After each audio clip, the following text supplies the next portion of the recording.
Okay. ఓం గణానాం త్వా గణపతిగం హవామహే కవిం కవీనాముపమశ్రవస్తమం జ్యేష్ఠరాజం బ్రహ్మణాం బ్రహ్మణస్పత ఆనః శృణ్వన్నోతిభిశ్చీదసాదనాం ప్రణో దేవీ సరస్వతి వాజేభిర్వాజినీవతి ధీనామభిచ్యవతు గణేశాయ నమః సరస్వత్యై నమః శ్రీ గురుభ్యో నమః హరి ఓం. ఓం శాంతి శాంతి శాంతి. ఇది 38వ కథావేదిక సమావేశము. నవంబర్ 13, 2024. 10 గంటలు మా సమయం, 8:30 మీకు, 8:30 సాయంత్రం మీకు, 10 గంటలు ఉదయం మాకు. ఈ 38వ సమావేశాల్లో మనం ఇంతవరకు కనీసం 10 కథలు ఒక్కొక్క సమావేశంలో చదివాము. 10 కంటే ఎక్కువే చదివాము ఒకసారి. అంచేత 380 కథలు చదవబడ్డాయి ఈ కథావేదిక మీద. తర్వాత కవితా వేదిక మీద 450 కవితలు చదవబడ్డాయి. తర్వాత నా సాహితీ యాత్ర 32 ప్రసంగాలు ఇవ్వబడ్డాయి. సో మనం చాలా బిజీగా ఉన్నాం. తెలుగు భాష వృద్ధి కావడానికి మీరంతా సహకారం చేస్తున్నారు. మీరందరికీ ధన్యవాదాలు. తర్వాత అభినందనలు. విన్నారా? మళ్ళీ మీరు ఇదే కంటిన్యూ చేస్తూ ఉండండి.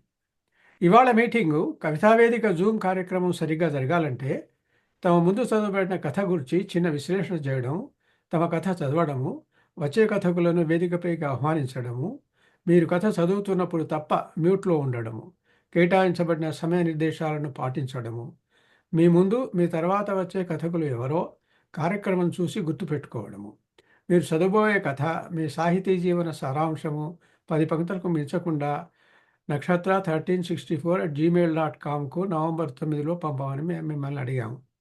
కథ చదివేటప్పుడు ఏమీ అడ్డం రాకుండా జాగ్రత్తపడి సాధ్యమైనంత వరకు నెమ్మదిగా స్పష్టంగా అక్షరాలను పదాలను ఉచ్చరించండి.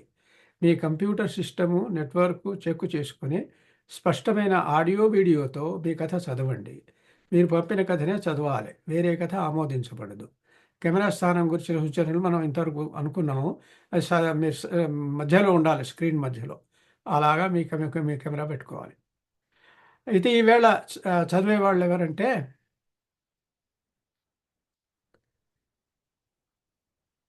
ఇవాళ 12 మంది కథకులు నమోదై ఉన్నారు. వీళ్ళలో ఒకళ్ళు రావడం లేదు, ఇంకొకళ్ళు కూడా వచ్చే అవకాశం అంతగా లేదు. Let's see. అయినంపూడి వెంకటనారాయణ గారు మా ఊరు అనే కథ చదువుతున్నారు. ఎలమర్తి అనురాధ గారు కనురెప్పల అనే కథ చదువుతున్నారు. కిరణమయ్య గోళ్ళమూడి గారు విస్తరిలో తీపి అమ్మ అనే కథ. లలిత వర్మ గారు అంతర్యామి. అద్దేపల్లి జ్యోతి గారు నేటి నిజం. గిరిజా కల్వల గారు నెమలీక. గంటి ఉషాబాల గారు నేను మానును కాను. బాల త్రిపుర సుందరి భమిడిపాటి గారు అమ్మ పారిపోయింది. ఈరంగి ప్రమీలారాణి గారు శివం అనే కృష్ణుడు.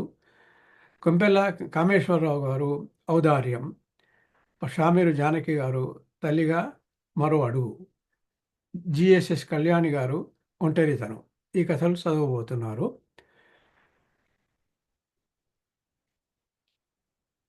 తర్వాత మొట్టమొదటి కథ చదివే వారిని నేను పరిచయం చేయాలి. సో నేను చేస్తాను. మొట్టమొదటి కథ చదివేవారు వెంకటనారాయణ గారు. వారి పరిచయం నేను చదువుతున్నాను మీకు. నా పేరు అయినంపూడి వెంకటనారాయణ. నేను ఎంఏ తెలుగు మరియు తెలుగు పండిత శిక్షణ పూర్తి చేసి ఒక ప్రముఖ విద్యా సంస్థలో తెలుగు ఉపాధ్యాయుడిగా పనిచేస్తున్నాను. చిన్నప్పటి నాకు నటన అంటే ఆసక్తి మెండు. నందమూరి తారక రామారావు గారి సినిమాలు నాలో ఉన్న నటనాశక్తికి మరింత మెరుగులు దిద్దాయి. మా తెలుగు ఉపాధ్యాయుని సువర్చలాదేవి గారి ప్రభావం నాపై విశేషంగా ఉంది. వారి బోధనకు ప్రభావితమై నాకు తెలుగు ఉపాధ్యాయుడు కావాలనే బలమైన కాంక్ష ఇంతింతై వటుడింతయ్యై అన్నట్లుగా పెరిగి ఈరోజు తెలుగు ఉపాధ్యాయుడిగా స్థిరపడ్డాను. మంచి పని చేశారు. చదువుకునే రోజుల్లోనే కళల పట్ల ఆసక్తి పెరిగి అనుకరణ విద్యపై ఆసక్తి పెంచుకొని నాకు బాగా ఇష్టమైన నటుడు అయిన నందమూరి తారక రామారావుని మొదటగా అనుకరించి సఫలీకృతుడయ్యారు. ప్రాసలంటే ప్రాణమైన నేను ఇంటర్లో స్వతంత్ర దినోత్సవాన్ని ఉద్దేశించి ఒక కవిత రాసి చదివాను. అందుకు గురువుల నుండి అభినందనపూర్వక ఆశీస్సులు అందుకున్నాను. అదే సమయంలో భూలోకాన్ని, చంద్రమండలాన్ని ముడిపడుతూ ఒంటరి ప్రయాణం అనే ఒక 33 పేజీల కథ ఒకటి రాశాను. అది ప్రస్తుతం అముదితం, అలభ్యం. ఆ తర్వాత కొన్నాళ్ళు చదువుకి అంకితమై రచనా వ్యాసంగానికి దూరంగా ఉన్నాను. ఉద్యోగ జీవితంలో ప్రవేశించిన తర్వాత అప్పటిదాకా నిద్రాణ స్థితిలో ఉన్న రచనా వ్యాసంగం కొత్తగా రెక్కలు విప్పుకుంది. ఒక క్షణం కనువిప్పు ఈ ప్రశ్నకు బదిలేది సంక్రాంతి మొదలైన కథలను రచించి విద్యార్థులతో అభినయింపజేశాను. విద్యాపథం అనే వ్యాసం, యువత అనే కవిత ప్రముఖ దినపత్రికలలో ప్రచురించబడ్డాయి. మన కథావేదిక సభ్యులు మా బంధువులు అయిన ధూళిపాళ మాధవి గారి వల్ల నాలో ఒక గాయకుడు కూడా ఉన్నాడనే విషయం తెలిసింది. మంచి పని చేశారు. ఈ విషయంలో నన్ను ప్రోత్సహించిన వారికి ప్రత్యేకంగా ధన్యవాదాలు. ఓకేనండి. మేమంతా మీకోసం వెయిట్ చేస్తున్నాము. మీరు కవితావేదిక మీదే కథావేదిక మీదే కథావేదిక మీద మేము వచ్చి మీ కథ చదవండి. పర్వాలేదండి. నేను రచించినటువంటి ఈ మా ఊరు అనేటువంటి అదేమైంది మీకు సౌండ్ వాల్యూమ్ ఎలా ఉంది? కొంచెం ఎక్కువ చేస్తారా? ఇప్పుడు ఓకేనండి. ఇప్పుడు బాగుంది. యా, చాలా బాగుంది ఇప్పుడు. టీవీలో చదవండి. బొబ్బిలిపుల్లి సినిమా చూస్తున్నాను. జననీ జన్మభూమిశ్చ స్వర్గాదపి గరీయసి అనే పాట వస్తుంది. ఆ పాట చూస్తుంటే ఒక్కసారిగా నా తలపులు మా ఊరి వైపు మళ్ళాయి. తల ఉన్న ప్రతి మనిషికి తలపులు సహజం కదా. 7 సంవత్సరాల క్రితం ఉన్న ఊరిని ఉద్యోగరీత్యా వదలలేక వదిలి రావాల్సిన పరిస్థితి. ఊరికి వెళ్ళి చాలా రోజులైంది. ఒకసారి వెళ్ళి రావాలి. పట్టణవాసం ఒక మైకం లాంటిది. అది ఎన్నో చిత్ర విచిత్రాలను పరిచయం చేస్తూ, రంగుల ప్రపంచంలోకి స్వాగతిస్తూ, ఎప్పటికప్పుడు నిత్యనూతనంగా ప్రభావితం చేస్తూ ఉంటుంది. ఇలా ఆలోచిస్తూ క్రమంగా నిద్రలోకి జారుకున్నాను. నా ఆలోచనలు కూడా అక్కడి నుంచి ఆ కాసేపు చల్లగా జారుకున్నాయి. తెల్లవారింది. మెలకువ వచ్చింది, కానీ తొందరగా నిద్రలేచే మెళకువ తెలియలేదు. కాసేపటికి బద్ధకాన్ని వదిలించుకొని మంచం మీద కూర్చొని అలాగే నిలువెత్తు అద్దంలో చూసుకున్నాను. నీ ఫేస్ ఎప్పుడైనా అద్దంలో చూసుకున్నావా అని అద్దం అర్థవంతంగా ప్రశ్నించినట్లు అనిపించింది. తళుక్కున పెదాలపై చిన్న చిరునవ్వు మెరిసింది. లేచి కాలకృత్యాలు పూర్తి చేసుకున్నాను. అల్పాహారం నాకు అల్పంగా అనిపించి ఎంగిలి పడలేదు. ఊరికి బయలుదేరుదామని పై అంతస్తు నుండి కిందికి దిగి వచ్చి బండి బయటికి తీశాను. ఇంతలో పైనుండి నాన్నా అని ఒక కేక వినిపించింది. చూస్తే మా చిన్నోడు. వాడికి 4 సంవత్సరాలు. ఏమిటా అని చూస్తే వాడి చేతిలో హెల్మెట్ ఉంది. నాన్నా ఇది పెట్టుకో అని వచ్చి రాని మాటలతో అన్నాడు. వాడి అంతరంగం నాకు అర్థమై హెల్మెట్ అందుకున్నాను. బండి స్టార్ట్ చేసి ముందుకు పోనిస్తున్నాను. బండి 40 కిలోమీటర్ల వేగం అందుకుంది. మా ఇంటి వీధి చివర సాయిబాబా గుడి ఉంది. బండి మీద కూర్చొని దండం పెట్టుకున్నాను. ఏమిట్రా నీకు ఇంత అహంకారం? కాసేపు నా దగ్గరికి రాలేవా? నా సన్నిధిలో సాంత్వన పొందలేవా అని సాయిబాబా నన్ను సున్నితంగా హెచ్చరించినట్లు అనిపించింది. దానితో వేగంగా బండి దిగి కాళ్ళు చేతులను మనస్సును కూడా శుభ్రపరుచుకొని ఆయన సన్నిధికి చేరి నమస్కరించుకున్నాను. బాబా విభూతి నుదురిపై ధరించాను. ఏదో ప్రశాంతత నా మనసును ఆవరించింది. కాసేపు సాయినాథుని సన్నిధిలోనే కూర్చొని మళ్ళీ లేచి మరొక్కసారి నమస్కారం చేసుకొని బండి స్టార్ట్ చేశాను. బండి అమరావతి రైతు బజార్ దాటి జేకేసీ కాలేజ్ దగ్గరికి వెళ్ళింది. అక్కడ ట్రాఫిక్ పోలీసులందరినీ ఆపి బండి పత్రాలు చెక్ చేస్తున్నారు. అక్కడ ఒక అతను ట్రాఫిక్ పోలీసులను బ్రతిమలాడుతున్నాడు. బండి పత్రాలు లేవని అతని దీనవదనం పోలీసుని అత్యంత దీనంగా వేడుకుంటుంది. పాపం అనిపించింది. అతన్ని చూడగానే నీ గూడు చెదిరింది అనే పాట సన్నగా వినిపించి అక్కడి వాతావరణాన్ని గంభీరంగా మార్చింది. నా దగ్గర ఉన్న అన్ని పత్రాలను చూసి ఆ పోలీసు నన్ను వెళ్ళండి అన్నట్లుగా కనుసైగ చేశాడు. బండి వాయువేగంతో దూరాన్ని కాలాన్ని చీల్చుకుంటూ గుంటూరులోని అన్ని సెంటర్లను దాటి రమేష్ హాస్పిటల్ దగ్గర ఉన్న సిగ్నల్ దగ్గరికి చేరింది. సిగ్నల్ పడింది. నా బండి ఆగింది. ఒక ఆవిడ పసిపిల్లవాడిని ఎత్తుకొని యాచిస్తూ రోడ్డున పడింది.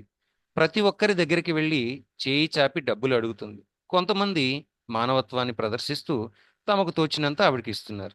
మరికొంతమంది కనీసం ఆవిడ వైపు కూడా చూడడం లేదు. అందరినీ దాటుకుంటూ నా బ నా బండి ఉన్నటువంటి నా దగ్గరికి వచ్చింది. నా ముందు చేయి చాచి నిలబడింది. ఆవిడని ఒక్కసారి పరీక్షగా చూశాను. జీవితంలో కష్టాలోనే అగాధంలోకి పడిపోయినట్లు ఆవిడ కళ్ళు లోపలికి పోయి ఉన్నాయి. అప్రయత్నంగా జేబులో చేయి పెట్టాను. రూ. 10 నోటు చేతికి వచ్చింది.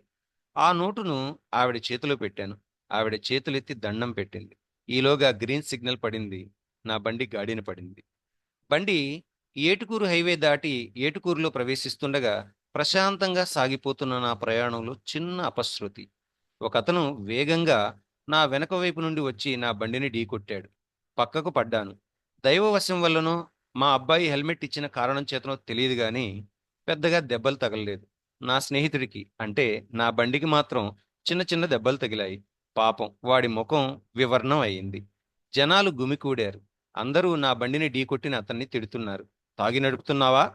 ఎవడ్రా నీకు డ్రైవింగ్ నేర్పింది? ఇంట్లో చెప్పొచ్చావా? అని వారిదైన శైలిలో కుశల ప్రశ్నలు వేస్తున్నారు. అతను నా దగ్గరికి వచ్చి, సారీ అండి, నేను బండిని నియంత్రించుకోలేకపోయాను అన్నాడు. సరే సరే, పొరపాట్లు జరుగుతూ ఉంటాయి, జాగ్రత్తగా వెళ్ళండి అన్నాను. అప్పటి వరకు అతనిలో గూడు కట్టుకుని ఉన్న భయం దూరమై, చాలా థ్యాంక్స్ అండి అన్నాడు.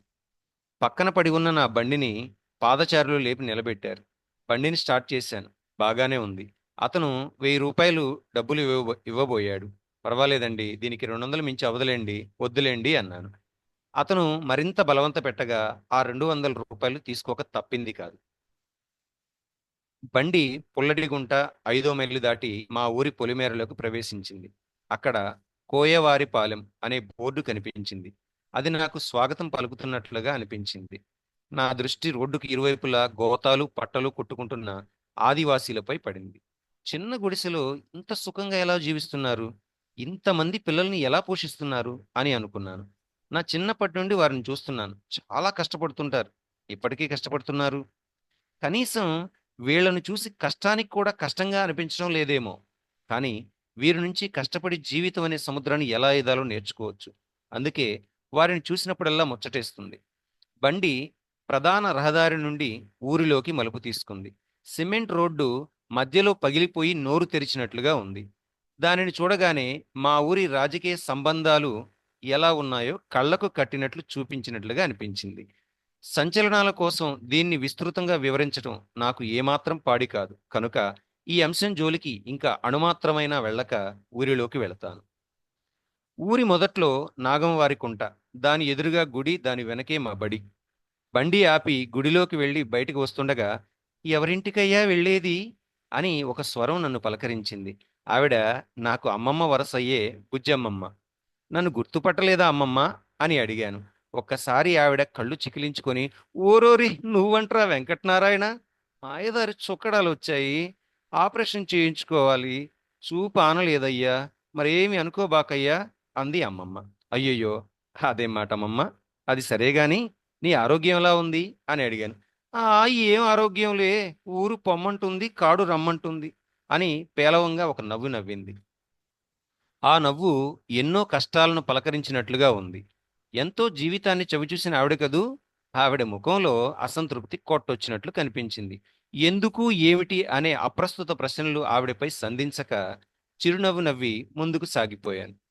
మా ఇంటికి వెళ్లే దారిలో బాబాయి, మావయ్య, అత్తయ్య, పిన్ని, అక్క, చెల్లెళ్ల కుశల ప్రశ్నలకు ఓపికగా చిరునవ్వుతో సమాధానం చెబుతూ మా ఇంటికి చేరాను. నా బండి శబ్దం విని అమ్మ ఒక్క ఉదుటున వచ్చి గేటు తీసింది. నేను ఇంట్లోకి దారి తీశాను. ఎక్కడెక్కడో తిరిగి వచ్చి కాళ్ళు కడుక్కోకుండా లోపలికి వెళతావా అనే ప్రేమపూర్వక అమ్మ మందలింపు నా చెవులని మనసును పలకరించింది. ఒక బకెట్తో నీళ్లు ముంచి పక్కన పెట్టింది. నేను కాళ్ళు శుభ్రంగా కడుక్కొని ఇంటి పక్కన ఉన్న పెరట్లోకి వెళుతున్నాను.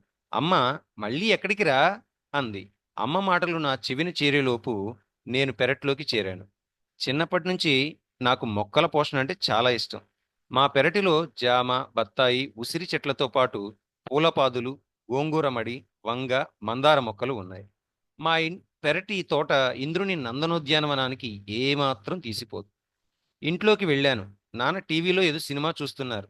ఇంటి దగ్గర ఎన్నిటికి బయలుదేరావురా అని నాన్న ప్రశ్నకు సమాధానం చెప్తూ, "నా- ఒకసారి మనం పొలానికి వెళదామా అన్నాను. ఇప్పుడు పొలంలో ఏముంది, విత్తనాలు కూడా నాటలేదు అన్నారు. నేను వెళ్ళాలని భీష్మించుకున్నాను. దాంతో చేసేదేమీ లేక నాన్న ఇంట్లో నుండి బయటకు వచ్చి తన కాళ్లకు చెప్పులు తొడిగారు. నేను తలకు హెల్మెట్ తొడిగాను. మా ఊరిలో ఒక కానుగ చెట్టు ఉంది. వ్యవహారంలో మనం దాన్ని గానుగ చెట్టు అంటాం. దాని కింద ఒక పెద్ద అరుగు ఉంటుంది. రైతులందరూ అక్కడ కూర్చొని ముచ్చటించుకుంటూ ఉంటారు. ఆ చెట్టుకు నాకు ఒక అవినాభావ సంబంధం ఉంది. చిన్నప్పుడు ఆ చెట్టు చాలా చిన్నదిగా ఉండేది. అప్పుడు నేను ఆ చెట్టుపైకి ఎక్కి ఆ చెట్టు పైన గాజు పెంకుతో నా పేరు చెక్కాను. అది ఇప్పటికీ ఉందంటే మీకు నమ్మశక్యంగా ఉండదేమో, కానీ అది ఇంకా ఉంది. నా బండి ఆ అరుగు దగ్గర ఆగింది. అక్కడ వాళ్ళ చూపులు నా మీద ఆగాయి. వారిలో సుబ్బారావు తాత నన్ను చూసి వెంటనే గుర్తుపట్టి మా ముసలోళ్ళ ఫ్రెండ్ వచ్చాడు అని నన్ను ఉద్దేశించి మిగతా వాళ్ళతో చెప్పారు. వీడు చాలా మంచోడు, ముసలోళ్ళని బాగా మర్యాద చేస్తాడని ఆయన అంటుంటే నా మనసు గర్వంతో ఉప్పొంగిపోయింది. అరే, ఎక్కడుంటున్నావు? ఎంతమంది పిల్లలు? ఏం ఉద్యోగం చేస్తున్నావు? జీతం ఎంత? అన్న ఈ ప్రశ్నలు నన్ను ఉక్కిరి బిక్కిరి చేస్తుండగా ఐఏఎస్ ఇంటర్వ్యూకి హాజరైన అభ్యర్థిలా తడుముకోకుండా సమాధానం చెప్పాను. అలా వారి ప్రశ్నలకు సమాధానం చెప్తూ పొలానికి వెళ్ళొస్తానని వారి నుండి సెలవు తీసుకున్నాను. బండి మా ఊరి చెరువు గట్టు చేరింది. చెరువులో వారం రోజుల క్రితం చేపలు పట్టారంట. దానితో ఆ నీళ్లు బాగా వాసన వస్తున్నాయి. రెండవ చెరువు పూర్తిగా ఎండిపోయి కరువు తలకొరివి పెట్టినట్లుగా ఉంది. మరి నీళ్లు ఎలా నాన్న అని అడిగాను. అడిగితే నాన్న, పక్క ఊరు చెరువుకి వెళ్ళి కావడితో తెచ్చుకోవడమే అన్నారు. అంత దూరమా అన్నాను. దూరమైనా భారమైనా తప్పదుగా అన్నారు నాన్న. మా ఊరి చెరువును ఆనుకొని చింత చెట్లు ఉన్నాయి. చాలా పెద్దవి. ఇవి నేను పుట్టక మునుపు నుంచే, అంటే మా తాతల కాలం నుండి ఉన్నాయట. అక్కడికి ప్రతి సంవత్సరం వర్షాకాలంలో గుంపులు గుంపులుగా కోతులు వస్తాయి. ఎక్కడి నుంచి వస్తాయో తెలియదు కానీ వర్షాకాలంలోని వరద బాధితుల్లాగా మా ఊరికి అతిథులుగా వస్తాయి. ఎప్పట్లాగే ఈ సంవత్సరం కూడా వచ్చాయి. ఊరిలో వారికి రోజు వీటితో కిష్కింద కాండేనట. ఒక చిన్న పిల్లవాడు ఆ కోతుల్ని అనుకరిస్తూ వెక్కిరిస్తున్నాడు. దానికి ప్రతిగా ఆ కోతులు కూడా వెక్కిరిస్తున్నాయి. ఆ దృశ్యాన్ని చూస్తుంటే మనిషి కోతి నుండి పుట్టాడనే డార్విన్ జీవ పరిణామ సిద్ధాంతం నిజమేనని చెప్పి అనిపించింది. చెరువు దాటి ముందుకు సాగుతుండగా శ్మశానం కనిపించింది. బండి ఆపాలని అనిపించింది. బండి ఆగింది. పేదలనే కాదు, కాకలు తీరిన యోధులని సైతం తన ఒడిలోకి చేర్చుకునే సమతావాది శ్మశానం. శ్మశానాన్ని చూడగానే మనసులో జాషువా రాసిన ఇచ్చోటనే సత్కవీంద్రుని కమ్మని కలము అనే పద్యము ధ్వనించింది. ఇక్కడెందుకు ఆపావురా అన్న నాన్న ప్రశ్నకు మళ్ళీ ఈ లోకంలోకి వచ్చాను. ఇక బండిని ఎక్కడ ఆపకుండా పొలం వైపు పరుగు తీయించాను. అది పమటి పొలం. దాన్ని పాపాయి చేను అంటారు. దానికి గల కారణమేంటో నాకు ఇప్పటికీ తెలిసింది కాదు. ఆ పొలం ఊరికి 3 కిలోమీటర్ల దూరంలో ఉంటుంది. దారి పక్కన పొలం. నాగలితో పొలమంతా కలయి దున్నారు. నల్లరేగడి నేల కనుక నల్లగా నిగనిగలాడుతూ ఉంది. బహుశా మొన్న కురిసిన వర్షానికి కాబోలు కలుపు మొక్కలు తమ కలుపుగోలుతనం ప్రదర్శిస్తూ పొలమంతటా వ్యాపించాయి. 3 కిలోమీటర్ల దూరం వచ్చి ఈ వయసులో ఇంకా ఏం కష్టపడతావు నాన్న? పొలం వద్దు, ఏం వద్దు, ఎవరికైనా కౌలుకివ్వు. ఇప్పటిదాకా కష్టపడింది చాలు అన్నాను. నాన్న నా వైపు తిరిగి, ఓరి పిచ్చోడా, ఒంటిలో ఓపిక ఉన్నంత వరకు మనిషి కష్టపడాలి అన్నారు. ఇదే కదా మనిషిగా మనం నేర్చుకోవాల్సింది అని అనిపించింది. ఆ సమాధానం నా ప్రశ్నను ప్రశ్నలా మిగలకుండా తగిన పరిష్కారాన్ని సూచించినట్లు అనిపించింది. ఇంతలో వెనక వైపు నుండి ఒక పొడి దగ్గు నన్ను పలకరించింది. వెనక్కి చూద్దును కదా, మా శంకరయ్య పెదనాన్న. కుశల ప్రశ్నల తర్వాత ప్రతి మిర్చి ఎన్ని ఎకరాలు వేస్తున్నారు పెదనాన్న అని అడిగాను. ఏం పొలం లేరా, ఏటికేడు దిగుబడి కోసం సాగుబడి చేస్తుంటే రాబడి లేక కూలబడిపోతున్నాం అంటూ జేబులో నుంచి అప్పటికే చుట్టి ఉన్న ఒక చుట్ట మొక్క తీసి దాని చివరి కొస కొరికి ఊసి చుట్టని వెలిగించారు. సరే వెళ్దాం పదండి, ఇక్కడేముంది చూడటానికి అన్నారు పెదనాన్న. ముగ్గురం కలిసి బండి మీద ఇంటికి దారి తీశాం. పెదనాన్నను వాళ్ళ ఇంటి దగ్గర దింపి ముందుకు వెళుతుండగా దారిలో మా బడి తారసపడింది. నా చిన్నతనంలో లాగేసుకున్న మా బడి ఇప్పుడు ప్యాంటేసుకుంది. అందుకే అది తన వైపు నన్ను లాగేసుకుంది. మా బడిలో అప్పటికి ఇప్పటికీ చాలా మార్పు వచ్చింది. మా రోజుల్లో బల్లలు లేవు, కింద కూర్చోవడమే. ఇప్పుడు అన్నీ ఉన్నాయి. అందమైన చెట్లు, పెద్ద పెద్ద భవనాలు, ప్రహరీ గోడ. ఎంత మార్పు అని ఆలోచిస్తూ ఇంటికి చేరుకున్నాను. అప్పటికే అమ్మ వాకిట్లో మా కోసం ఎదురు చూస్తూ ఉంది. ఎప్పుడనగా వెళ్ళారు, ఇప్పుడా రావడం, వాడికి ఎంత ఆకలిగా అవుతుందో ఏమిటో అని అమ్మ నాన్న మీద ఒకంత కోప్పడింది. దానికి ప్రతిగా నాన్న, నేనేం చేశాను, వాడికి ఊరంతా చుట్టాలేగా అన్నారు. సరే సరే, కాళ్ళు కడుక్కొని రండి, అన్నం తిందురు గాని అని అమ్మ అంది. ఇంట్లోకి వెళ్ళగానే అమ్మ పళ్ళెం నిండుగా అన్నం పెట్టుకొని వచ్చింది. నీకు ఇష్టమైన కాకరకాయ పులుసు చేశానురా, తిను అంది. కాకరకాయ పులుసు నిజంగా అమ్మ చాలా బాగా చేస్తుంది. ఇదే విషయాన్ని నా ధర్మపత్ని దగ్గర ధర్మబద్ధంగా చాలాసార్లు ఉటంకించాను. ఆ తర్వాత ఏం జరిగిందని మీరు నన్ను అడగొద్దు, షరతులు వర్తిస్తాయి. నిజంగా అమ్మ చేసిన కాకరకాయ పులుసు అమృతమే. దీనిలో ప్రత్యేకత ఏమిటంటే అమ్మ దానిలో కొంచెం కూడా బెల్లం వేయదు. కేవలం చింతపండు పులుసు మాత్రమే వాడుతుంది. చేదు అనే మాట రాకుండా పులుసు అంతా మనం చేదుకునేలా రుచికరంగా చేస్తుంది. భోజనం చేసిన తర్వాత కాసేపు నడుము వాల్చరా అంది అమ్మ. ప్రయత్నించాను, కానీ ఆ కునుకు తీయడం కుదరదు అంది. అందమైన జ్ఞాపకాలను ఆస్వాదించకుండా నీకు కునుకెలా పడుతుందిరా అని కునికిపాట్లు పడడానికి కూడా ఆ కునుకు ఇష్టపడలేదు. ఊరిలో విషయాలను ఒక్కొక్కటి తెలుసుకుంటూ ఉండగా సాయంత్రం అయింది. సరేనమ్మా, నేను బయలుదేరుతాను అన్నాను. ఇవాళ ఉండొచ్చు కదరా అంది అమ్మ. లేదమ్మా, వెళ్ళాలి, కొంచెం పనుంది అన్నాను. సరే జాగ్రత్తరా అంది. నాన్న మా మాటల మధ్యలో కలగజేసుకొని, డబ్బులు ఎక్కువగా ఖర్చు పెట్టకు, పిల్లలున్నారు, రాబోయే రోజుల్లో డబ్బు అవసరం బాగా ఉంటుంది, ఈ రోజుల్లో డబ్బున్నోడే గొప్పవాడు అని. సర్లే జాగ్రత్తగా వెళ్ళిరా అన్నారు. నాన్న జీవితాన్ని ఎంత మదించి ఉంటే ఆ మాట చెప్తారు. అనుభవాల సారమే కదా జీవితం. నాన్న మాటలు వింటుంటే లలితా జ్యువెలర్స్ అధినేత కిరణ్ గారు చెప్పిన డబ్బులు ఎవరికి ఊరికే రావు అన్న మాట గుర్తొచ్చింది. వాళ్ళ జాగ్రత్తలతో కూడిన మాటల నడుమ బండి స్టార్ట్ చేశాను. నన్ను కూడా జాగ్రత్తగా చూసుకో అని నా మిత్రుడు అనగా నా బండి అంది. నా అదరాలపై చిరునవ్వు మెరవగా మదిని నింపుకున్న జ్ఞాపకాలు నా బండి చక్రంతో సమానంగా వేగంగా తిరుగుతుండగా, చీకటి కమ్మేలోగా చీకటి లోకాన్ని కమ్మేలోగా ఇంటికి చేరాలని మనసు తొందర పెడుతుండగా గుంటూరు వైపు దారి తీశాను. ధన్యవాదములు. నా తదుపరి కథ చదవబోయేటువంటి వారు యలవర్తి అనురాధ గారు. వారికి సంబంధించినటువంటి పరిచయాన్ని మీకు వివరిస్తాను.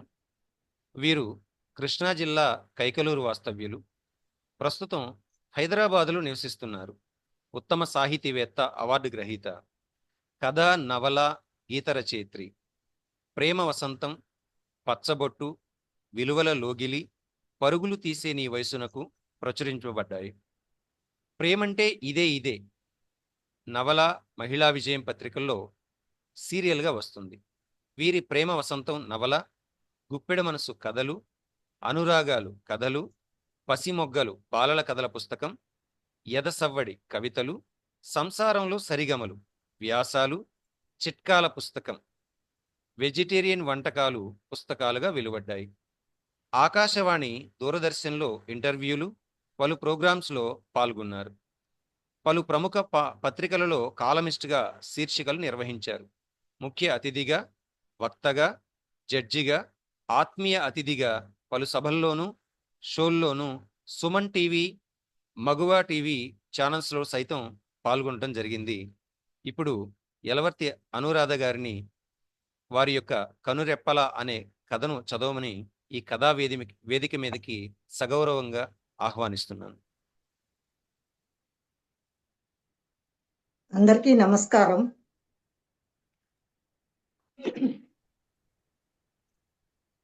అయినంపూడి వెంకటనారాయణ గారు మా ఊరి కథతో మనల్ని పల్లెలోకంలో కాసేపు విహరింపచేశారు. తల ఉన్న ప్రతి మనిషికి తలుపులు సహజం కదా, ఈ మాట నన్ను హత్తుకుంది.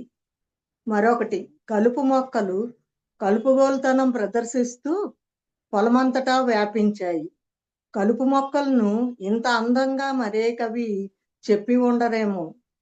ఒంట్లో ఓపిక ఉన్నంత వరకు మనిషి కష్టపడాలి అన్న నాన్న సందేశం బాగుంది. చేదు అనే మాట రాకుండా పులుసు అంతా మనం చేదుకునేలాగా రుచికరంగా చేస్తుందన్న వాక్యం నాకు చాలా రుచిగా అనిపించింది. ఈ కథలో అనుభవాల సారమే కదా జీవితం అంతా. మంచి సూక్తి, చలోక్తులతో, సూక్తులతో రచయిత చక్కగా కథను పూర్తి చేశారు. వారికి నా అభినందనలు.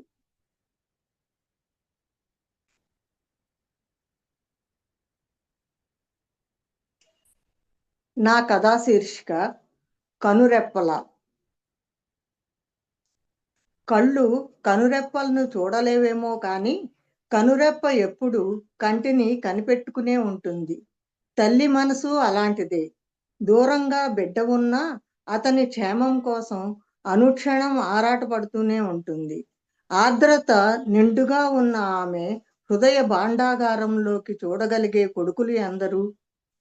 అమ్మా, బై బై అంటూ టాటా చెప్తూ దూరంగా వెళ్ళిపోతున్న కొడుకు కిరణ్ని కళ్ళల్లో దాచుకోవాలని కృష్ణవేణి ప్రయత్నిస్తుంటే కన్నీళ్లు తావివ్వమంటూ మొత్తమంతా ఆక్రమించుకుంటున్నాయి. అరే, నా బిడ్డను కాసేపైనా చూడనివ్వరేం అనుకుంటూ చీర కొంగుతో 2 కళ్ళను ఒత్తుకుందామె. కన్నీళ్లతో శుభ్రమైన కళ్ళు స్పష్టంగా కనిపిస్తున్నాయి. కానీ వాటికి కిరణ్ కనిపించలేదు. అప్పటికే అతను రోడ్డు మలుపు తిరిగాడు. మసగ్గా అన్నా చూసే అవకాశాన్ని నిమిషం కోల్పోయానని ఆమె బాధపడింది. తల్లి మనసు అలాగే ఆలోచిస్తుందేమో. అందుకే ఉన్నదాంతో తృప్తి పడమనేది, లేని దానికోసం ప్రాకులాడవద్దనేది. సమయం దొరికింది కదా అని అంతరంగం సామెతలు వదలటం ప్రారంభించింది. ఇదొకటి, ఎప్పుడు టైం దొరుకుతుందా అని కాచు కూర్చుంటుంది. తన్ను హాయిగా ఆలోచించుకోనివ్వదు, బాధపడనివ్వదు అని విసుక్కుంది మనసులోనే. అంతేలేమ్మా, మంచి మాటలు చెప్తే ఎవరికీ ఎక్కవు. అదే చెడు మాటలు అయితే బాగా ఎక్కించుకుంటారు, మెచ్చుకుంటారు. ఎన్నిసార్లు తిట్టినా నాకే బుద్ధి ఉండదు. వెంటబడి శుద్ధులు చెప్పాలని ప్రయత్నిస్తూ ఉంటాను. ఆమెకు వినిపించేటట్లు సణుక్కుంది అంతరంగం. కిరణ్ మళ్ళీ వారం దాకా కనిపించడనే దిగులుతో ఆమె దాన్ని పట్టించుకోలేదు.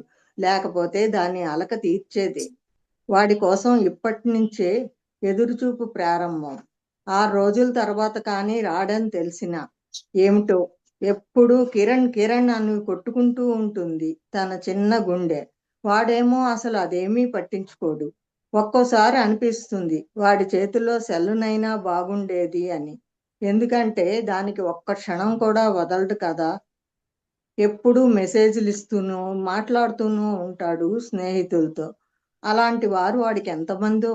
అందులో ప్రాణం పెట్టేవారు చాలా మందే ఉన్నారు. అది సంతోషమే. అందరినీ మెప్పించేవాడు తనతో సరిగ్గా మాట్లాడక నొప్పిస్తాడే. పైగా ఏదైనా మాట్లాడరా అంటే ఏం మాట్లాడను అంటాడు. ఏం మాట్లాడమని చెప్పాలి? అది కూడా తెలీదా? నేనే చెప్పాలా? అమ్మతో చెప్పటానికి కబుర్లే ఉండవా? చిన్నప్పుడు తామిద్దరూ కూర్చొని ఎన్నెన్ని కబుర్లు చెప్పుకునేవారు. వాడు తన పెద్ద పెద్ద కళ్ళను తిప్పుతూ చెబుతుంటే తను కళ్ళార్పకుండా అలా చూస్తూనే ఉండేది. తన దిష్టే తగులుతుందేమోనని దిష్టి తీసేది. ఆ రోజులేనా తనకు మిగిలేది. అప్పుడు ఇప్పుడు వాడి ప్రేమను తను పొందలేదా? కాస్త ఖాళీ దొరికితే చాలు ఎదురింట్లోకి పరిగెడతాడు. వాళ్లతో గంటలు గంటలు కబుర్లు. పగలు చాలదు, రాత్రిళ్ళు కూడా. నిద్ర మానుకొని 1 గంట దాకా హస్కు. రమ్మని పిలిస్తే కానీ రాడు. పొద్దున్న 12 గంటల దాకా లేవడు. ఎంత చెప్పినా వినడు. చెప్పి చెప్పి విసుగు వచ్చి ఈ కాలంలో పిల్లలు అంతే అని తనకు తనే సరిపెట్టుకోవాల్సి వస్తుంది. వస్తాడు, వెళతాడు, అదేదో దోమల యాడ్లా. తనకు మాత్రం హాయ్ మమ్మీ, బాయ్ మమ్మీనే మిగిలేది. అదేంట్రా అని నిలదీస్తే ఏం చేశాను అంటాడు. ఏం చేస్తున్నాడో వాడికి తెలీదా? ఎంతసేపు ఆడపిల్లలతో పార్కులకు వెళ్ళటం, షాపింగ్కు పరిగెత్తటం. వచ్చేది ఇక్కడికైనా ఉండేదంతా అక్కడే. ఈ మధ్య తన భర్త కూడా ఈ విషయంలో విసుక్కుంటున్నారు. ఇలాగైతే వాడిని అసలు రావద్దని చెప్పేసేయ్ అని కూడా అనేశారు. తాను ఆ మాట అనగలదా? అలా అంటే వాడిని కనీసం చూడను కూడా చూడలేదే. ఆ బాధ ఆయనకు మాత్రం ఉండదా? తనది కనిపించే ప్రేమయ అయితే ఆయనది కనిపించని ప్రేమ. వాడి విషయంలో ఎంత బాధపడితేనో కదా అలాగన్నారు. అది అర్థం చేసుకోడు. దాని వెనక ఎంత ప్రేమ ఉందో గ్రహించడు. ఇంటికి రావద్దంటావా చెప్పు, మానేస్తాను అంటాడు. ఇవేనా ఈనాటి ఆప్యాయతలు, అనురాగాలు అనిపిస్తుంది ఒక్క క్షణం. ఈ విషయంలో ఎన్నోసార్లు మాటలు తోటాల్లా పేలేవి. యుద్ధ బీభత్సం అంతా ఇంట్లోనే. అదే సమయంలో ఉత్తరాఖండ్లో వరదలు, ఉప్పెనలు, ఆ ఉప్పెనలో కొట్టుకుపోతున్న జనాలు అంతా ఆర్తనాదాలే. ఉధృతం నుండి బయటపడినా తమ వారిని కోల్పోయామన్న బాధలో ఒక్కొక్కరి ఏడుపు హృదయాలను ద్రవింపచేస్తోంది. టీవీల్లో అన్ని ఛానల్స్లో నిరంతరం వార్తలను ప్రసారం చేస్తున్నారు. ఆర్తులను ఆదుకోమని విన్నపాలు, ట్రోలింగ్లు కనిపిస్తూనే ఉన్నాయి. ఇలాంటి సమయంలో సహాయం చేయమని ఒకరు చెప్పాలా? ఇంతలో ఒక బిడ్డ రోదన, అమ్మా, నాన్న నన్ను ఒంటరివాడిని చేసి వెళ్ళిపోయారు. నన్నెవరు చదివిస్తారు? చదువంటే నాకు ప్రాణం. మీరిద్దరూ లేనప్పుడు నేనెవరి కోసం బతకాలి? అంటూ శవాల మీద రోదిస్తున్న తీరు హృదయాలను కలిచివేస్తోంది. సరిగ్గా అతనిది కిరణ్ వయసే. ఎవరండి మాట్లాడేది?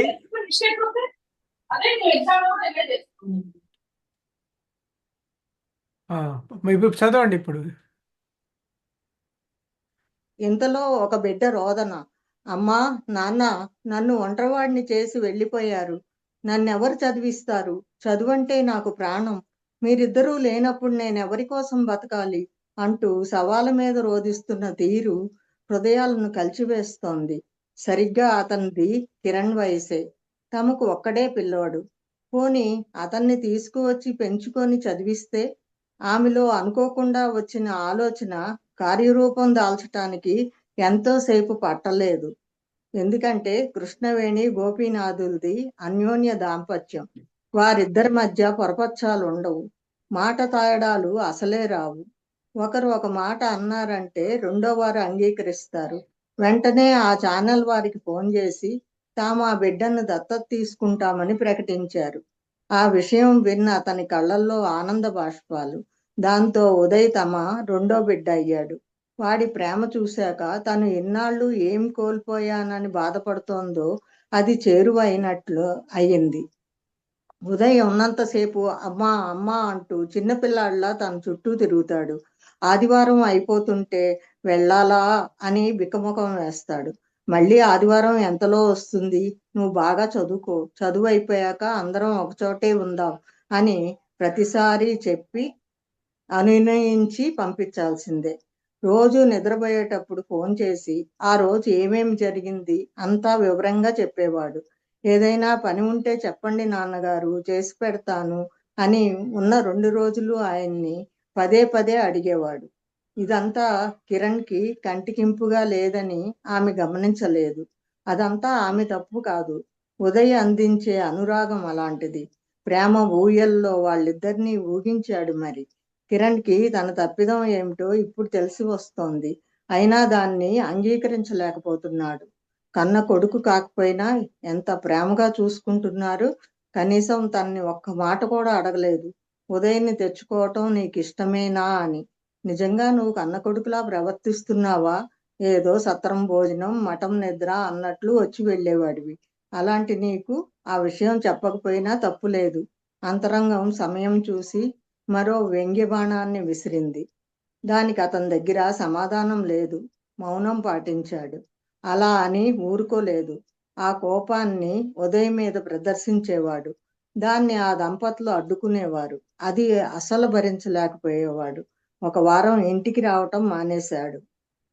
ఇనుము కాలుతున్నప్పుడే మరో దెబ్బ వేయాలి, అప్పుడే వంగుతుంది అనుకొని అతన్ని పట్టించుకోనట్టే ప్రవర్తించసాగారు అతని అమ్మా నాన్న. అది కిరణ్ని మరింత బాధించింది. మరుసటి వారం తనే బింకం సడలించుకొని ఇంటికి వచ్చాడు. పైకి మామూలుగా ప్రవర్తిస్తున్నా లోపల ఉదయ్ మీద కక్ష పెంచుకోసాగాడు. ఎలా అతన్ని దెబ్బ కొట్టాలా అని శత విధాల ఆలోచించటం ప్రారంభించాడు. కళ్ళు మూసినా తెరిచినా అవే ఆలోచనలు అతని కళ్ళ ముందు మెదిలేవి. అడ్డు తొలగించుకోవాలని కసి. రౌడీలకు డబ్బులిచ్చి కొట్టిస్తే అప్పుడు ఇంకా వీళ్ళకి ప్రేమ ఎక్కువైపోతుంది. పోనీ మాయం చేస్తే అమ్మో మడ్రా, కొంపతీసి బయటపడిందంటే జీవితాంతం జైలే. అంతకన్నా ఈ బాధే నయమేమో. అతనిలో సంఘర్షణ లోపల నలిగిపోవటం గమనించారు వాళ్ళిద్దరూ. ఇక అతన్ని అంతకన్నా ఘర్షణకు గురి చేయటం మంచిది కాదనిపించింది. దగ్గరకు తీసుకున్నారు. అప్పటిదాకా అతనిలో లావాలా పొంగిన కోపం చప్పున చల్లారిపోయింది. ప్రేమ నది లాంటిది. దాని మహత్యం అంతా ఇంతా కాదు. దాంతో కిరణ్ కూడా ఉదయ్ని ప్రేమించటం మొదలుపెట్టాడు. ఒక వయసు వారు కావటంతో తొందరలోనే ప్రాణ స్నేహితులుగా మారారు. అలాగే తల్లిదండ్రులకు ప్రేమను పంచటంలో కూడా పోటీ పడుతున్నారు. వారికి ఇంతకంటే కావాల్సింది ఏముంటుంది? కళ్ళు కనురెప్పను వీడవు. ఇది నిత్యం, ఇదే సత్యం.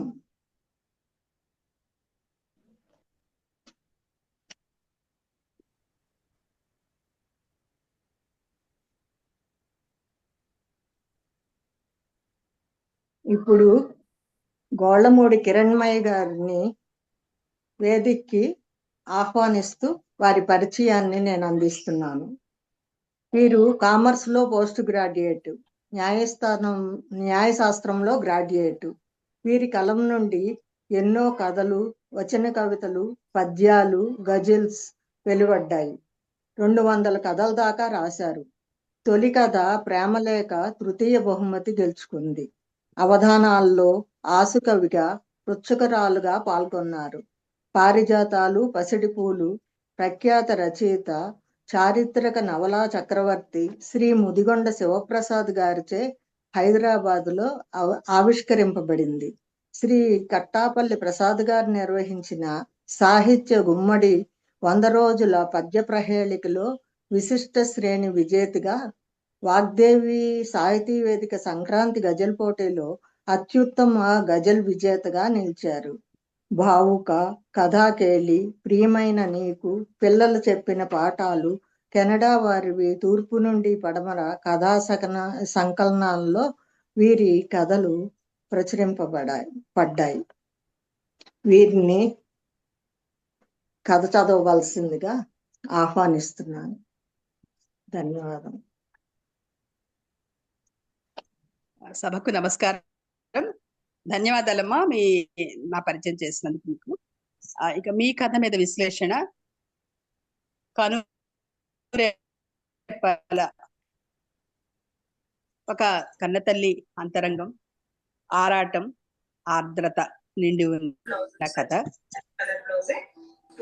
ఈ కథలో ఆమె అంతరంగంలో తన బిడ్డ ఎలా ప్రవర్తిస్తున్న తీరు,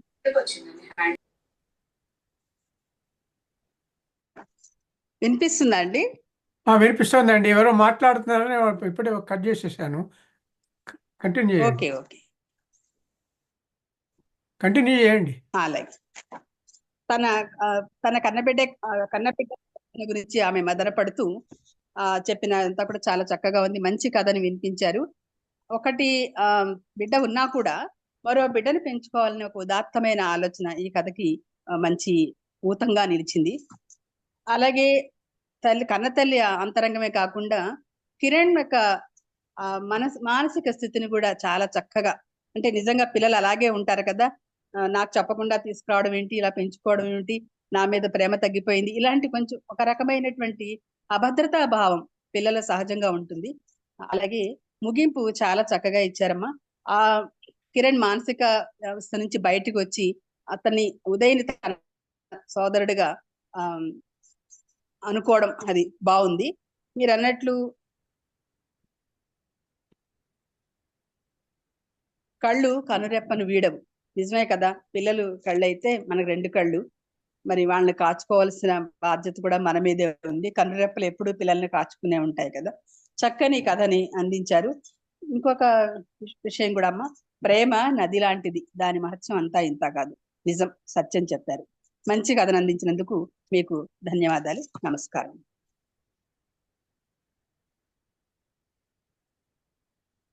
ఇప్పుడు నా కథ వినిపిస్తున్నాను. ఈ కథ పేరు విస్తరిలో తీపి అమ్మ. గుమ్మడేడే గోపిదేవి, గుమ్మడేడే ముద్దు గుమ్మ, గుమ్మడేడే కన్న తల్లి, గుమ్మడేడే గుమ్మడేడమ్మ అంటూ అమ్మ పాట శ్రావ్యంగా వినబడుతోంది. కిలకిల నవ్వుతున్న మా 2 ఏళ్ల బుజ్జాయిని ఆర్తిగా దగ్గరకు తీసుకుని పొదువుకుంది అమ్మ. బుజ్జాయిని చూస్తుంటే నా బాల్యం నాకు కళ్ళ ముందు కదులుతోంది. నేనంటే అమ్మకు ప్రాణం. నేను పలికే అమ్మా అనే పదం అమ్మకు మరింత ఇష్టం.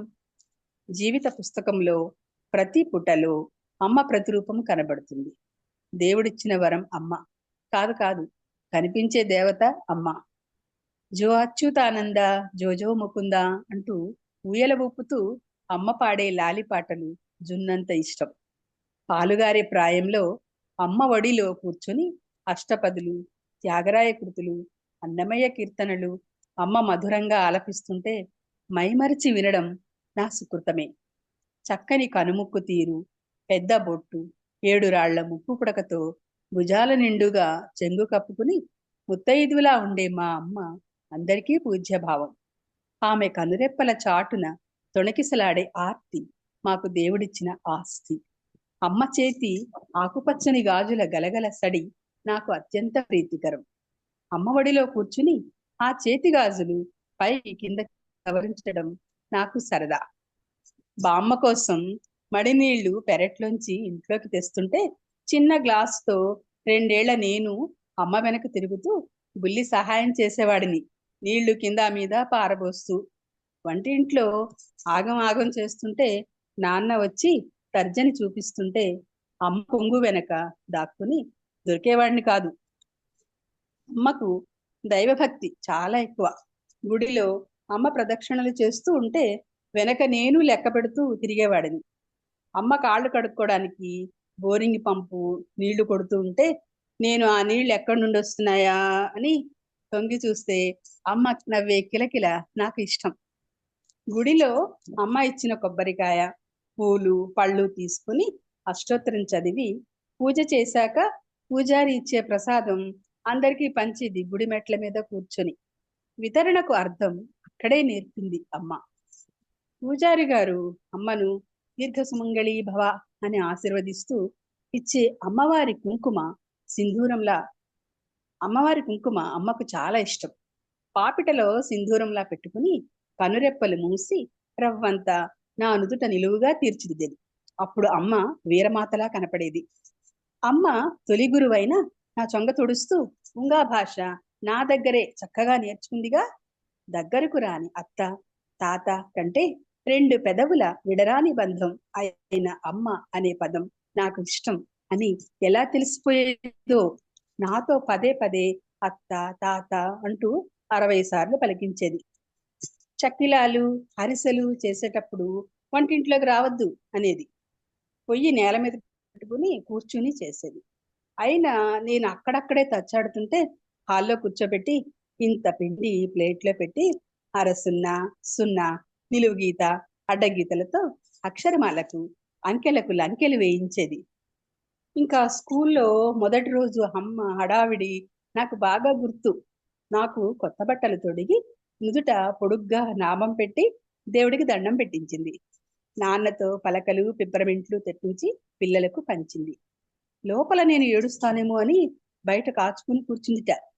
పలక మీద నేను మొదట రాసిన ఆ అక్షరం నాకు ఎంతో ప్రియం. ఆ అంటే అమ్మ అని టీచర్ చెబుతూ రాయిస్తుంటే నా మొహంలో ఎంత సంతోషమో.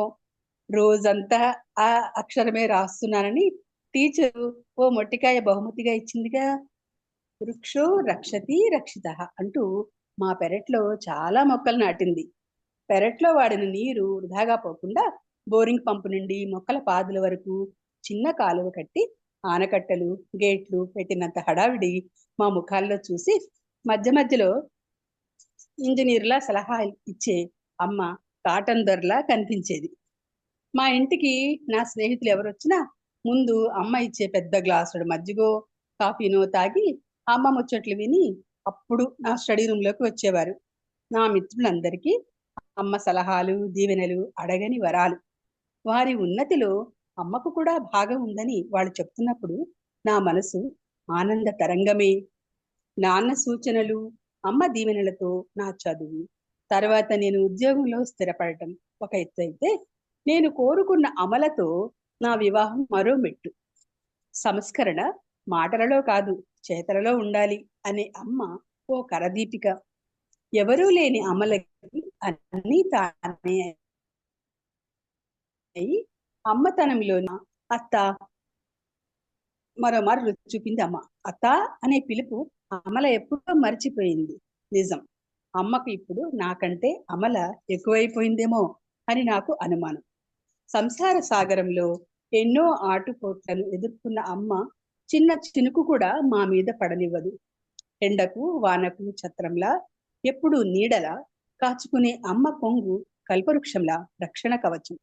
స్వాతంత్ర ఉద్యమ సమరంలో పాలు పంచుకున్న తల్లిదండ్రులు తనకు స్ఫూర్తి అనే అమ్మలో దైవభక్తితో పాటు దేశభక్తి కూడా మెండుగా ఉంది. అమ్మమ్మ చెప్పే గాంధీ, నెహ్రూ గారుల ఉపన్యాసాలు జాతి కుల మతాలకు అతీతంగా మనం ఉండాలని నేర్పాయి అంటుంది. అమ్మలోని స్నేహభావం, కరుణ నాకు వింత కాదు. ఆశ్రమాలు, ఆలయాలలో గోవులు, గోశాలలు అమ్మలో సేవాభావాన్ని మరింత పెంచాయి అంటుంది. ఆస్తులు అంతస్తులు శాశ్వతం కాదు. భావి తరాలకు మనం అందించవలసినవి, నేర్పాల్సినవి నీతి నిజాయితీలతో కూడిన విలువలు. ప్రేమ, అభిమానం పెట్టని కోటలుగా మన పిల్లల్ని తీర్చిదిద్దాలి అనే అమ్మ నాకు ఎప్పుడూ అద్భుతమే. ఎందరో వీరవనితల సాన్నిహిత్యంతో మెలిగిన అమ్మమ్మ నాకు ఉగ్గుపాలతో ఏమి కలిపిందో నాకు గుర్తులేదు. ఆమె మోకాళ్లపై పడుకుని ఊయలలూగినది నాకు తెలియదు. కానీ 2 ఏళ్ల మా బుజ్జాయి, నా వారసుడు, మా అమ్మ చెంగు పట్టుకుని లాగుతూ జెండా ఉంచా రహే హమారా, విజయీ విశ్వతిరంగా ప్యారా అంటూ ముద్దు ముద్దుగా పలుకుతుంటే ఉత్తుంగ తరంగమై నా హృదయం ఉప్పొంగుతోంది. 300 ఏండ్ల ముడిదాస్య బంధాల కృంగిపోయిన జాతి కోలుకుని తల ఎత్త, స్వాతంత్ర ధ్వజమెత్తరా, జయభేరి మ్రోగించరా అంటూ అమ్మ గళమెత్తితే భరతమాత శంఖం పూరిస్తున్నట్లు ఉంటుంది. తన రుధిరం శిశువుగా చేసి తన స్తన్యం దారపోసి నింపుతూ సంతోషాన్ని పంచు సంబరాల ఊయల అమ్మ. మరి బ్రతుకు విస్తరిలో తీపి అమ్మే కదా, మీరేమంటారు? స్వస్తి. కిరణ్మయి గోళ్ళమని. ఇదండి నా కథ. ఈ కథావేదిక ఆహ్వానించిన నవీన్ చంద్ర గారికి నా నమస్సులు. ఇప్పుడు నేను లలిత వర్మ గారి పరిచయకారి, నా తర్వాత కథ చదవబోతున్న లలిత వర్మ గారి పరిచయం చేస్తున్నాను. లలిత వర్మ గారు విశ్రాంత ఉపాధ్యాయురాలు, స్వస్థలం హైదరాబాద్. పదవి విరమణ అనంతరం రచనా వ్యాసంపై దృష్టి సారించారు. లలిత వర్మ పేరుతో రచనలు చేస్తుంటారు. రచనలు అరుంధతి @70 కథా సంపుటి, హవేలి సాంఘిక కాల్పనిక థ్రిల్లర్ నవల, కలిసుందామా పెళ్ళ సహజీవనమా అనే అంశం ప్రధానంగా రాసిన నవల, తరుణిమ యువతరం ప్రధానాంశంగా రాసిన నవల, గులకరాళ్ళు కవితా సంపుటి ముద్రించబడ్డాయి. ఈ మధ్య కాలంలో గజల్ రచన ప్రారంభించారు. ఆంధ్రజ్యోతి, ప్రజాశక్తి, పారిజాతం పత్రికల్లో గజళ్లు ముద్రించబడ్డాయి. వివిధ సంకలనాలలో రచనలు చోటు చేసుకున్నాయి. రచనలు అంతర్జాల పత్రికల్లో, అచ్చు పత్రికల్లో ముద్రించబడ్డాయి. వివిధ యూట్యూబ్ ఛానళ్లలో వినిపించబడ్డాయి. గిడుగు రామ్మూర్తి జాతీయ పురస్కారం, విశ్వ సాహితీ ట్రస్ట్ వారి పురస్కారం, అమృతలత అపురూప అవార్డు, ఎన్టీఆర్ పురస్కారం, కలకలూరి నాక గారి పురస్కారం వంటి పురస్కారాలు, ప్రశంసా పత్రాలు పొందారు. ప్రియ నేస్తం లలిత వర్మ గారు, కథావేదిక మీదే మీ కథను వినిపించండి. Please come. ధన్యవాదాలు కిరణ్, చాలా చక్కగా పరిచయం చేసావు. నీ కథ అసలు చాలా చాలా చాలా అద్భుతం అనే చెప్పాలి. నాకు చాలా చాలా నచ్చిన వాక్యము, జీవిత పుస్తకంలో ప్రతి పుటలో అమ్మ కనిపిస్తుంది. ఎంత వాస్తవం ఇది. ప్రతి ఒక్కళ్ళకి కూడా జీవితంలో ప్రతి అడుగులో కూడా అమ్మ ప్రభావం ఉంటుంది. ఈ కథలో వర్ణించిన తీరు చాలా సంస్కారవంతమైనటువంటి అమ్మమ్మ వీళ్ళని చూస్తూ అతను తన కొడుకు రేపు భవిష్యత్తులో అంతా చక్కటి ఉత్తమ పౌరుడిగా ఎదుగుతాడు అన్న ఆశలు పొందగలిగి, అంటే ఒక నమ్మకంతో తన గతాన్ని గుర్తు చేసుకుని అమ్మని గుర్తు చేసుకోవడము చాలా చాలా అద్భుతంగా ఉంది. ఇక అమ్మ ఉగ్గుపాలతో మొదలుపెట్టి జీవితంలో ప్రతి అడుగున కూడా ఎన్నో విషయాలు మనకు నేర్పిస్తుంది. దైవభక్తి, సత్ప్రవర్తన, దేశభక్తి ఇవన్నీ నూరిపోస్తుంది. ఒక మంచి పౌరుడు తయారు కావాలి అని అంటే సమాజానికి అది అమ్మ చేతిలోనే ఉంది. అమ్మ తొలి గురువు. ఇక పెట్టినటువంటి శీర్షిక విస్తరిలో తీపి అమ్మ. ఎంత మంచి భావన అది.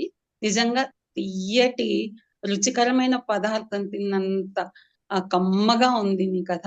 చాలా చాలా నచ్చింది. నాకు అందరికీ వాళ్ళ అమ్మలు గుర్తొచ్చుంటారు బహుశా ఈ కథ వింటే.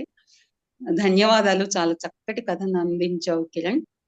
ఇక నా కథ మొదలు పెడుతున్నాను. ధన్యవాదాలు. నా కథ పేరు అంతర్యామి. ఇది తెలుగు తల్లి కెనడా డే 2024 కథల పోటీలో బహుమతి పొందిన కథ. అంతర్యామి.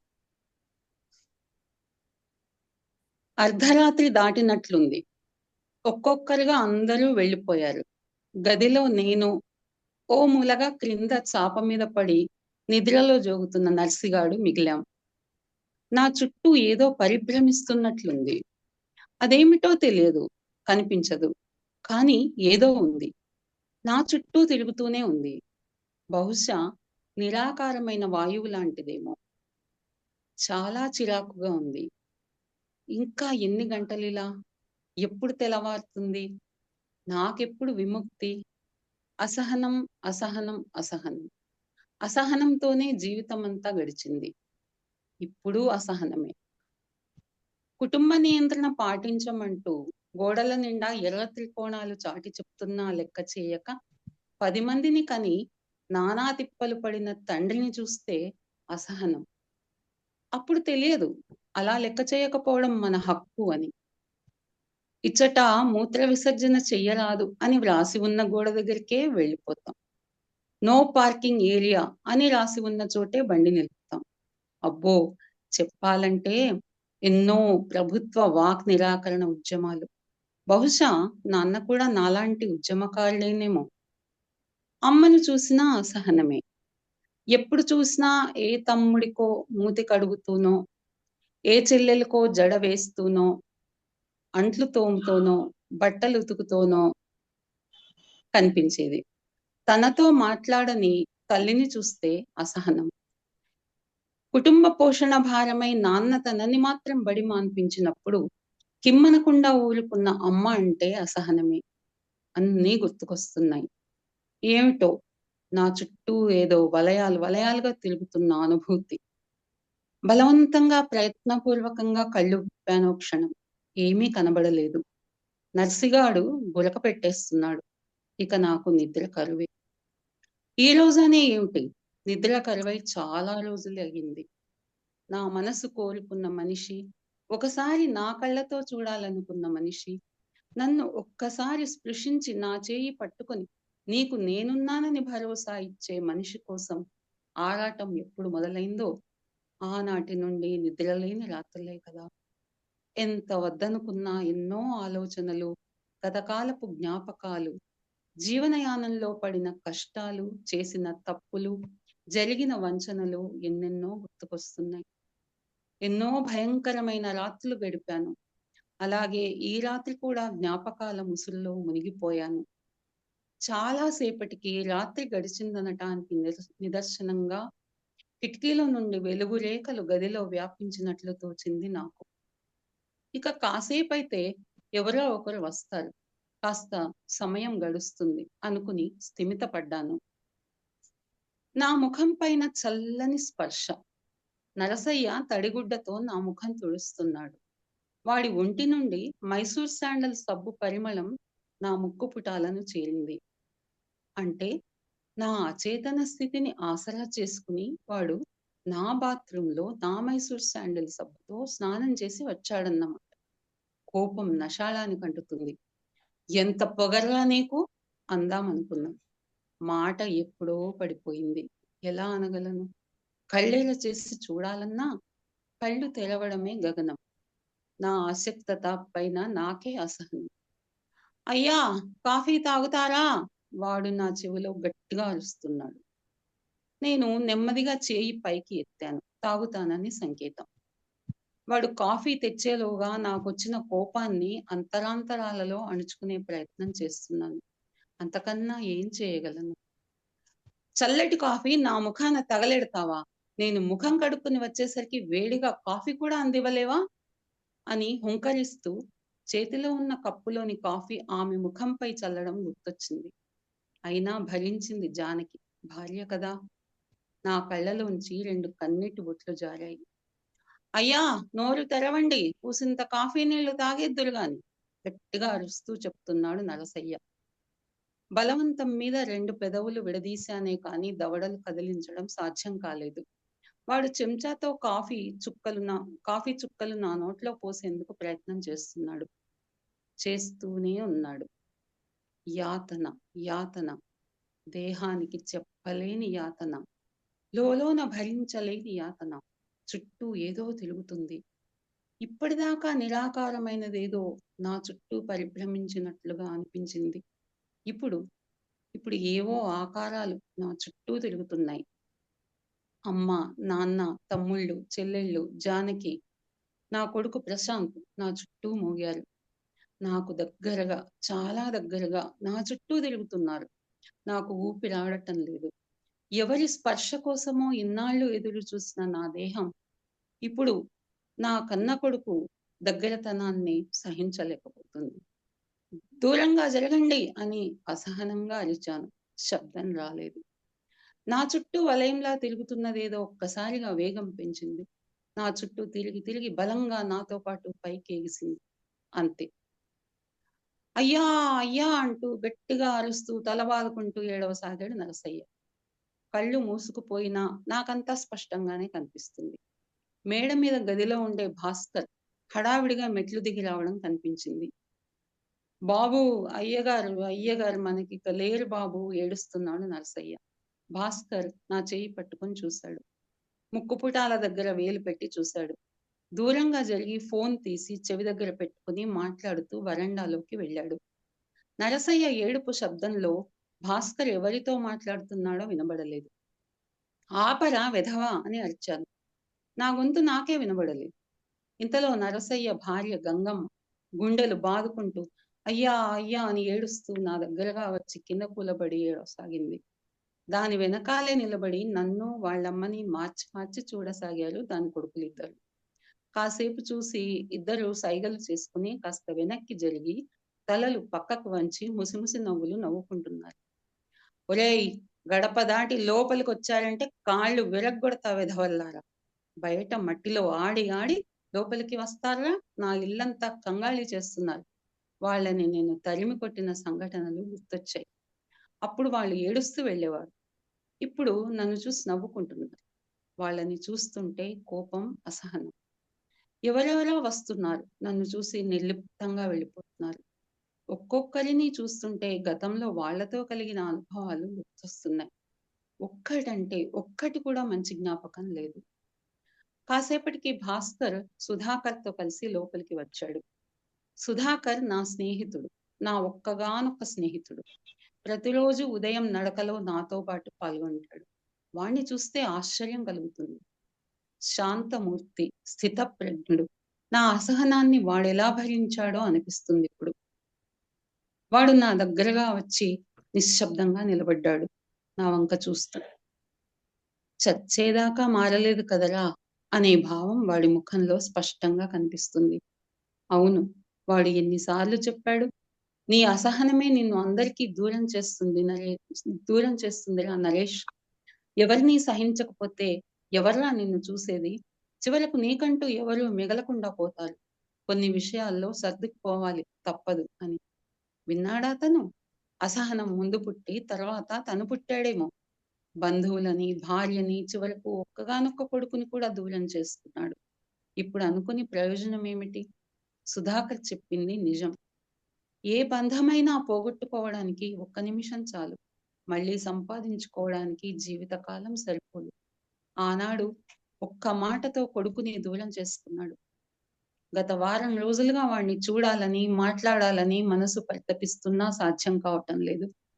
మసకబారిన కళ్లకు వీడియో కాల్లో వాడి రూపమే అస్పష్టంగా కనబడుతుంది. వాడికి మాత్రం వాడి మనసులో కూడా తను అస్పష్టంగానే మిగిలి ఉంటాడు. నర్సయ్య, అయ్యగారి ఫోన్ తెచ్చివు, అందరికీ ఫోన్లు చేయాలి అని సుధాకర్ అడుగుతున్నాడు. చిన్నబాబుకి ఫోన్ చేసిరా బాబు అడుగుతున్నాడు నర్సయ్య.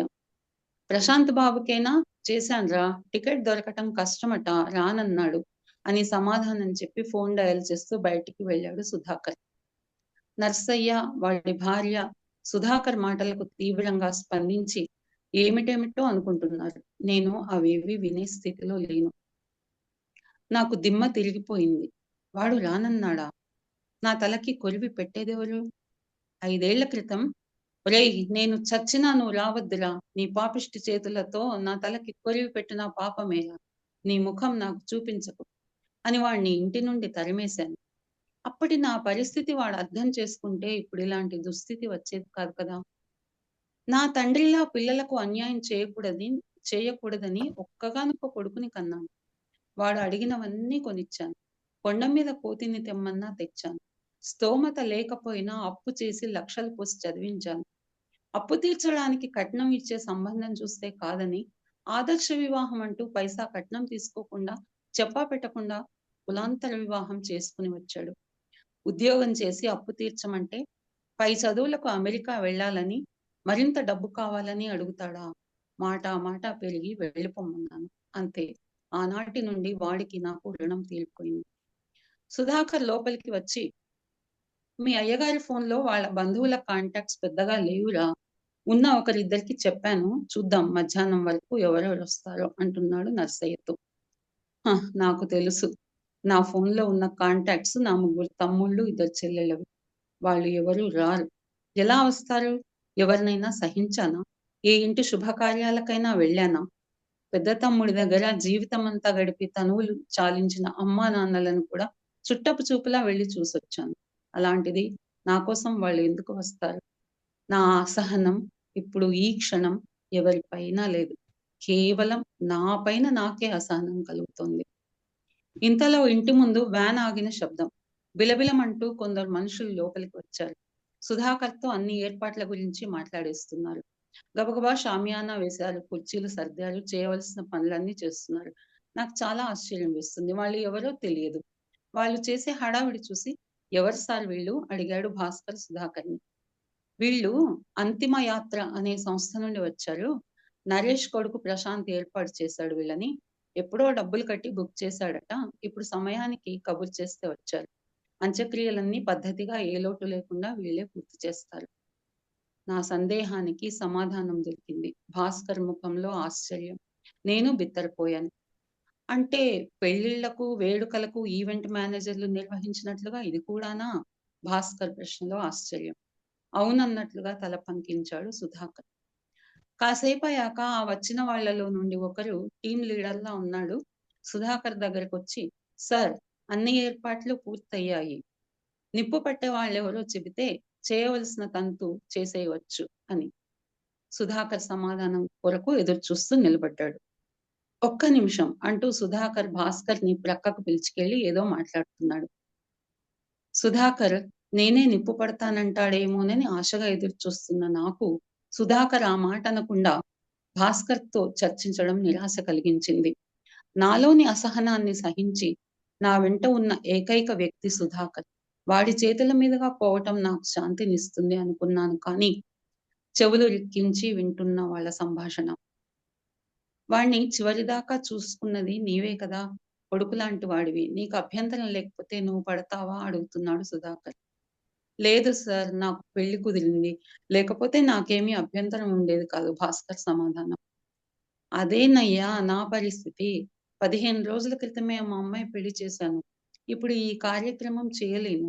నొసటి పైన చేత్తో తడుముకుంటూ కిం కర్తవ్యం అన్నట్లుగా దిక్కులు చూస్తున్నాడు సుధాకర్.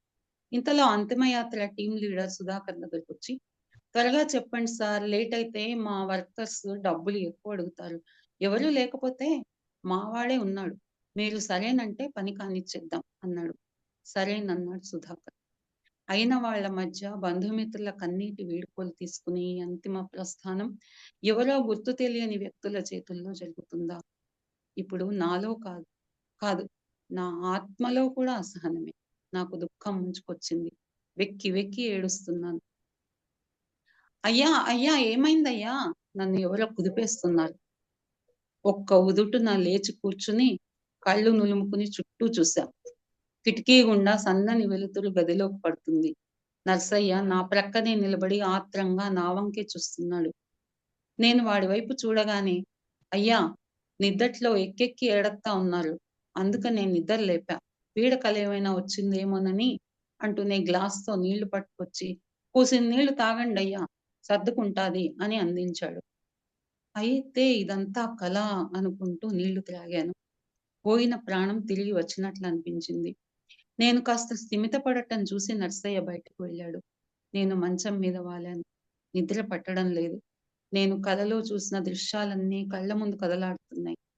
ఎదురుగా గోడ మీద ఫోటోలో జానకి చిన్నగా నవ్వుతూ నా వంకే చూస్తుంది.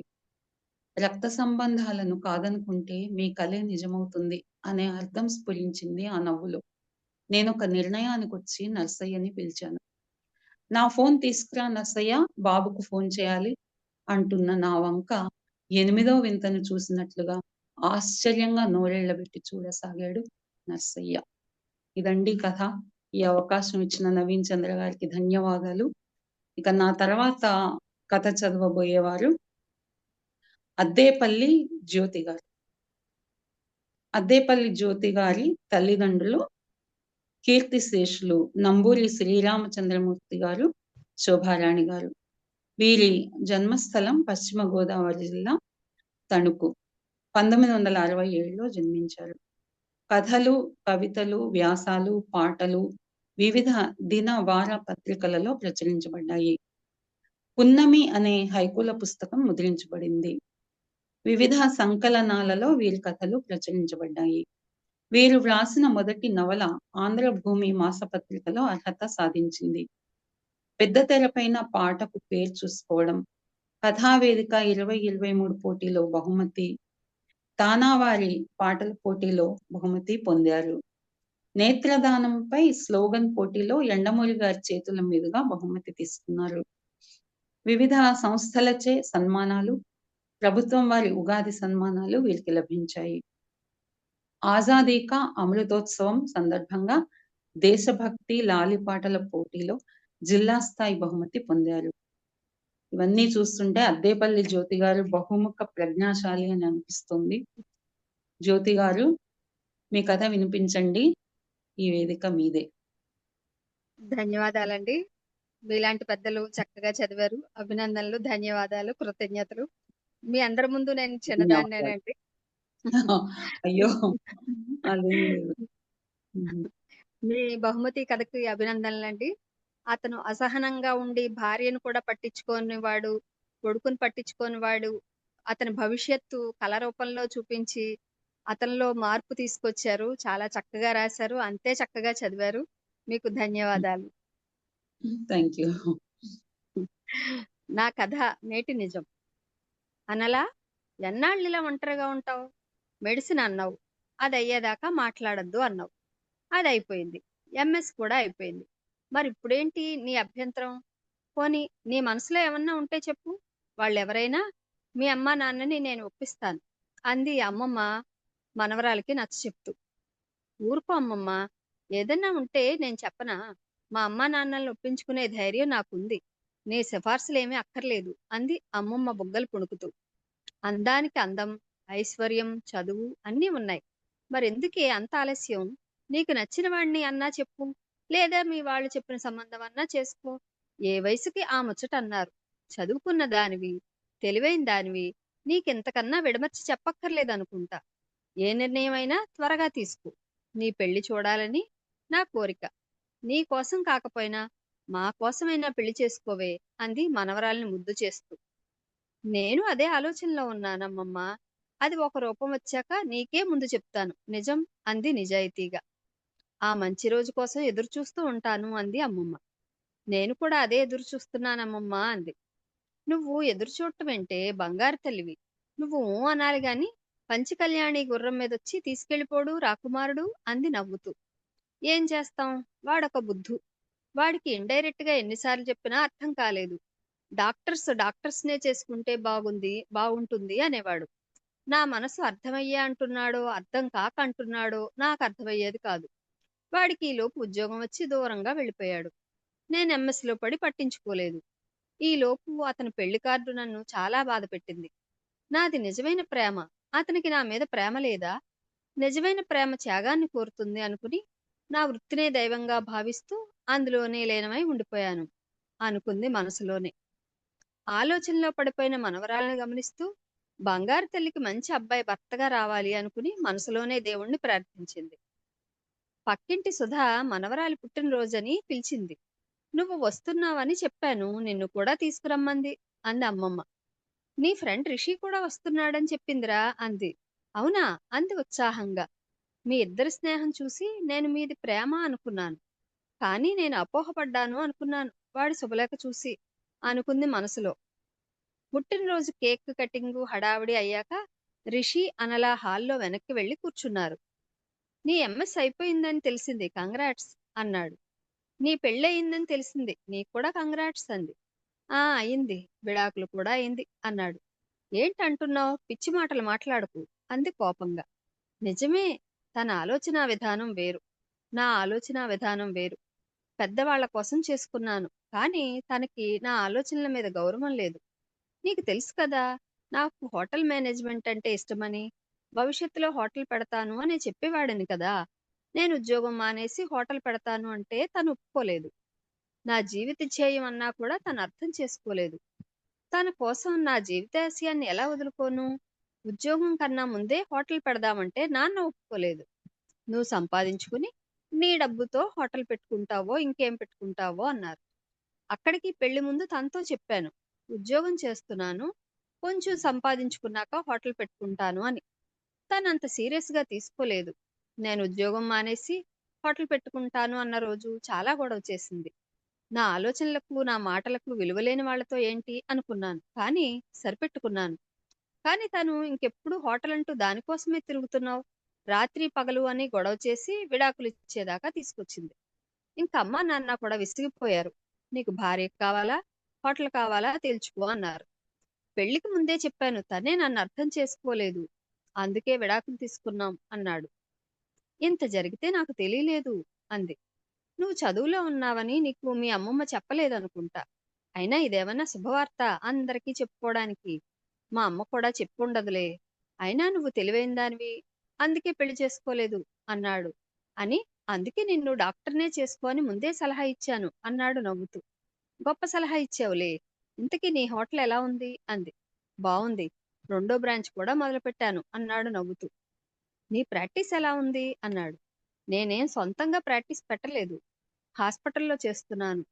10 to 5 మాత్రమే, తర్వాత హాయిగా నా సంగీతం పాటలు నా జీవితం అంది నవ్వుతూ. అబ్బా, వెరీ గుడ్, నిన్ను చూస్తే నాకు అసూయగా ఉంది, నీకెంత క్లారిటీ అన్నాడు. అందుకే నిన్ను బుద్ధు అనేది అంది కిలకిలా నవ్వుతూ. అలా అంటే నాకు కోపం వస్తుందని తెలుసుగా, ఎందుకు అలా అంటున్నావు అని చెయ్యెత్తి కొట్టబోయాడు. అతనికి అందకుండా పరిగెత్తింది. బుద్ధు బుద్ధు అంటూ అమ్మమ్మ వెనక్కి వెళ్లి దాక్కుంది. ఏమిట్రా అల్లరి, మీరింకా చిన్నపిల్లలు అనుకుంటున్నారా అంది ఇద్దరి మధ్య చేతులు అడ్డుపెట్టి అమ్మమ్మ. బామ్మ చూడు, నన్ను బుద్ధు బుద్ధు అంటూ ఏడిపిస్తోంది అన్నాడు చిన్నపిల్లాళ్ళ బొంగమూతి పెట్టి. అమ్మమ్మ చూసావా చిన్న పిల్లాళ్ళ ఎలా పెట్టాడు మూతి, మరి బుద్ధు అనకేమంటారు అంది పక్పకా నవ్వుతూ. మీ ఇద్దరికీ వయసు పెరిగింది గాని అల్లరి తగ్గలేదురా. చిన్నప్పుడు సెలవులకు కలిసినప్పుడు కూడా ఇలాగే వాదులు ఆడుకునేవారు, ఇంతలోనే కలిసిపోయేవారు అంది అమ్మమ్మ నవ్వుతూ. వారిద్దరి నవ్వులు అల్లరి చూసి భారతికి ఆనాటి తన ఊహ నిజమే అనిపించింది. రిషి పేరు చెప్పగానే మనవరాలి కళ్ళల్లో మెరుపులు. రిషి కూడా ఆమెతో ఆనందంగా మాట్లాడడం, సుధ చెప్పిన రిషి విడాకుల విషయం. పిచ్చి పిల్లలు, వీళ్ళకి ఏం కావాలో వీళ్ళకే తెలియదు. కెరీర్ అనుకుంటూ జీవితంలో ముఖ్యమైన జీవిత భాగస్వామిని ఎన్నుకోవడంలో తగిన శ్రద్ధ చూపడం లేదు. అందుకే విడాకులు మనస్పర్ధలు నేటి రోజుల్లో అధికమైపోయాయి. నేటి నిజాన్ని తెలుసుకోలేకపోతున్నారు, అర్థం చేసుకోలేకపోతున్నారు.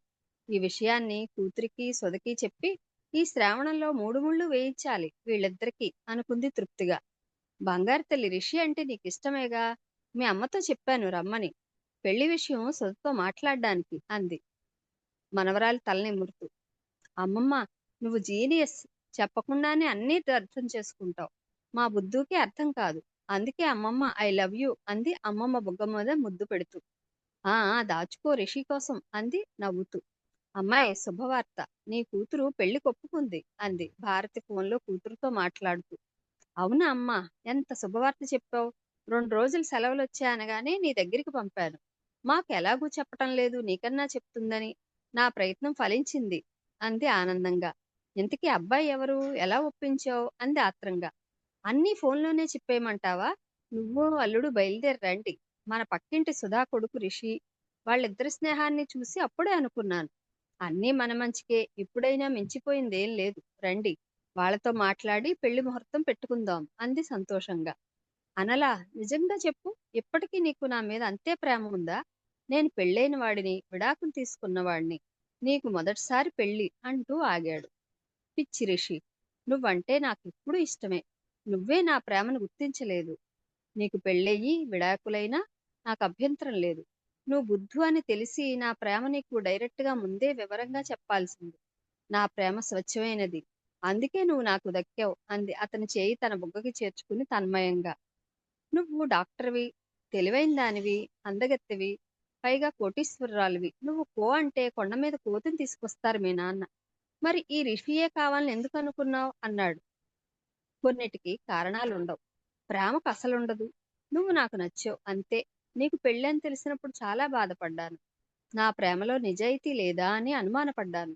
ఈ జన్మకింతే, ఈ జీవితాన్ని వైద్యానికే అంకితం అనుకున్నా. దేవుడు నా ప్రేమను గెలిపించాడు. ఇంక నువ్వేమీ అడ్డు చెప్పకు. గతం గురించి మర్చిపోదాం. అందమైన భవిష్యత్తును మరింత అందంగా, అద్భుతంగా తీర్చిదిద్దుకుందాం. ఇంకేమైనా డౌట్స్ ఉన్నాయా బుద్ధు అంది చిలిపిగా నవ్వుతూ.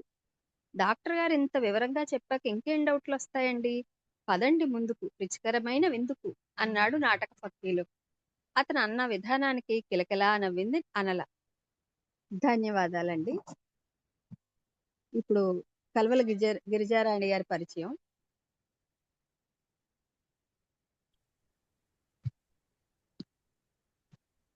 కలవల గిరిజారాణి గారు ఊరు ముంబై. సాహిత్యం అంటే చాలా ఇష్టం. కథారచన మొదలుపెట్టి 7 సంవత్సరాలైంది. ఇప్పటికి దాదాపు 50 కథలు పైగా వ్రాయడం జరిగింది. వాటిలో ఎక్కువగా హాస్య కథలు. జగడాల జలజాక్షి, అత్తగారు అమెరికా యాత్ర, 2 హాస్య ప్రధానమైన పుస్తకాలు ప్రచురించడం జరిగింది. ఉషా పక్షపత్రికలో సరిపోయారిద్దరు అనే హాస్య కథ, అహాస్య నవల సీరియల్ గా రావడం జరిగింది. ఫేస్బుక్ మాధ్యమంలో భావుక అనే సాహిత్య సమూహంలో పలు కథలు, హాస్య రచనల్ని పంపడం జరిగింది. కొన్ని పత్రికలు నిర్వహించిన కథా పోటీల్లో కొన్ని బహుమతులు గెలుచుకోవడం కూడా జరిగింది. గిరిజారాణి గారు, మీకు వేదిక మీదకి స్వాగతం.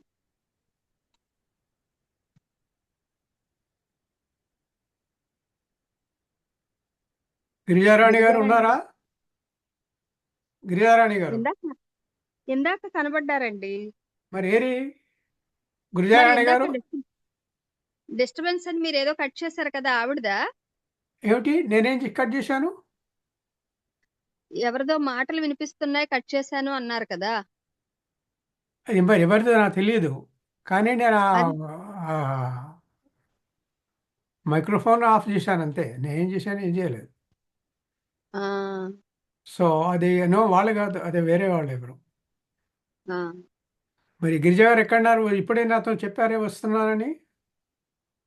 గిరిజ గారు ఎక్కడున్నారు మీరు?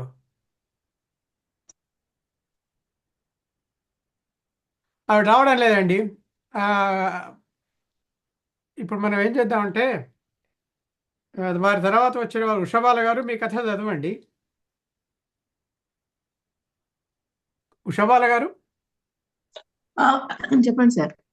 మీ కథ చదవండి. మీరు మీ కథ చదివి, ఇప్పుడు గిరిజ గారు రాలేదు కనుక మనకు మా మధ్యలో కొన్ని డిస్కంటిన్యూటీస్ వచ్చాయి. సో మీ కథ చదవండి, మీరు మీ కథ చదవండి.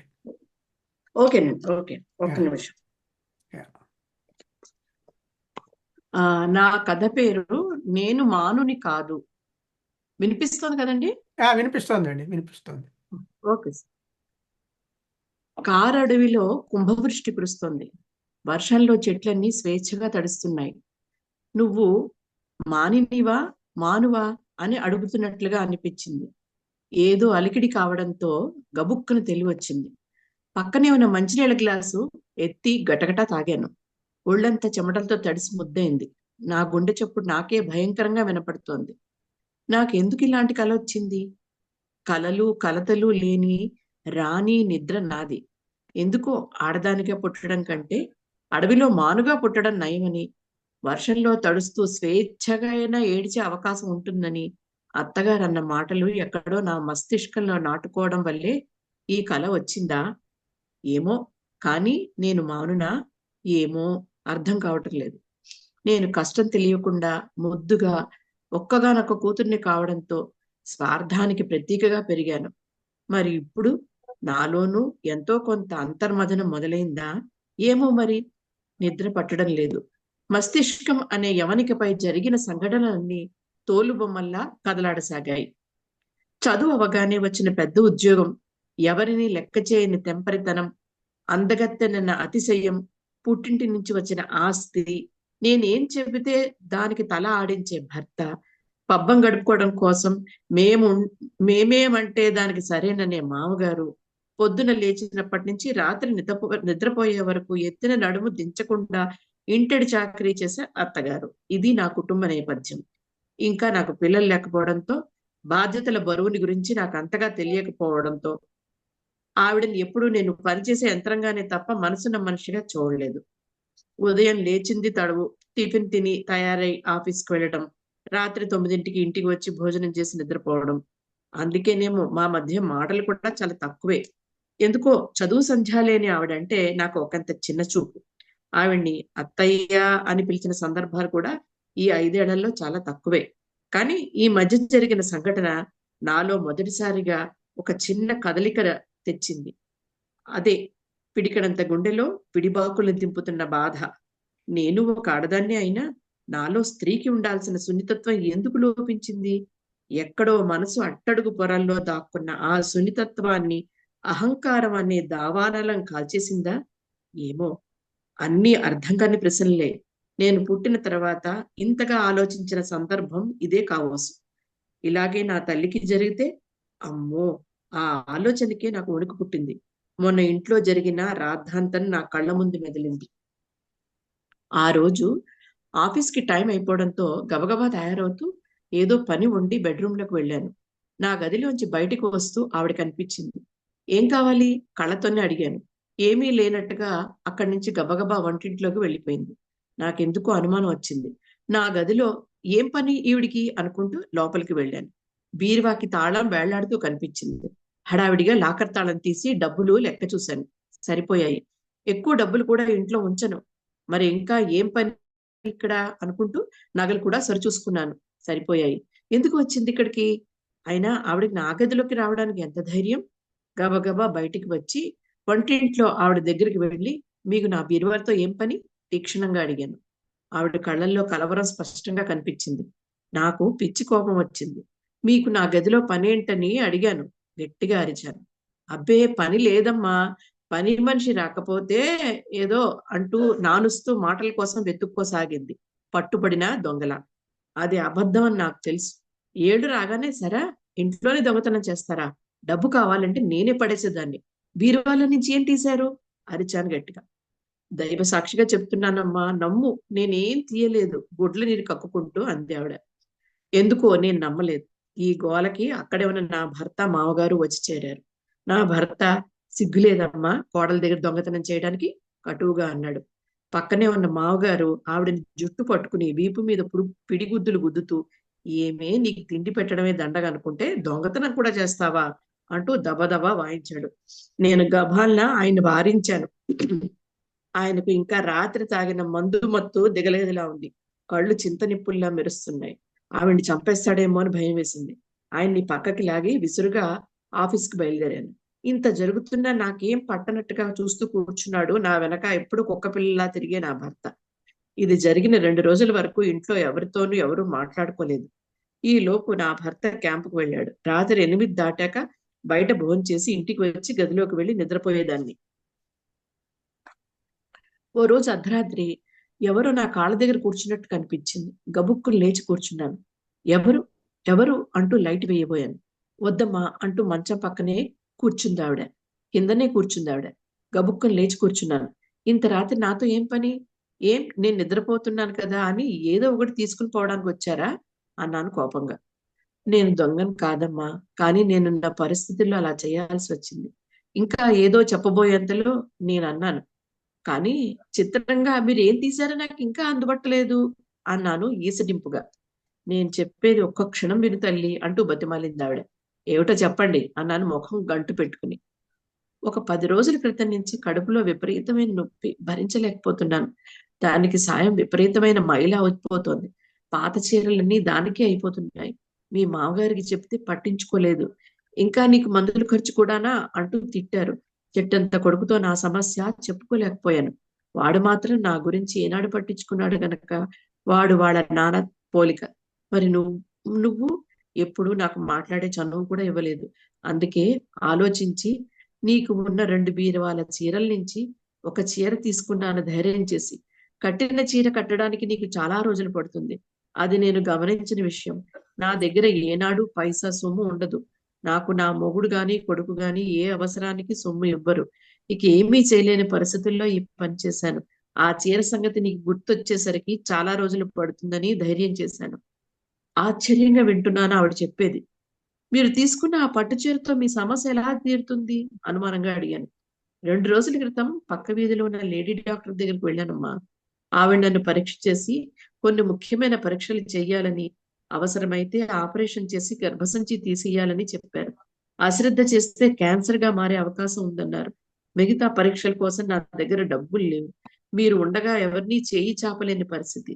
అలాగని ఈ బాధని భరించలేని స్థితి. ఏం చేయాలో తోచక నీ బీరువాలో ఉన్న పట్టు చీర పని మనిషి ద్వారా కుదువు పెట్టి డబ్బులు తీసుకున్నాను. ఆరోగ్యం కుదుట పడ్డాక కష్టంతోనైనా ఏదో విధంగా నీ రుణం తీరుస్తాను.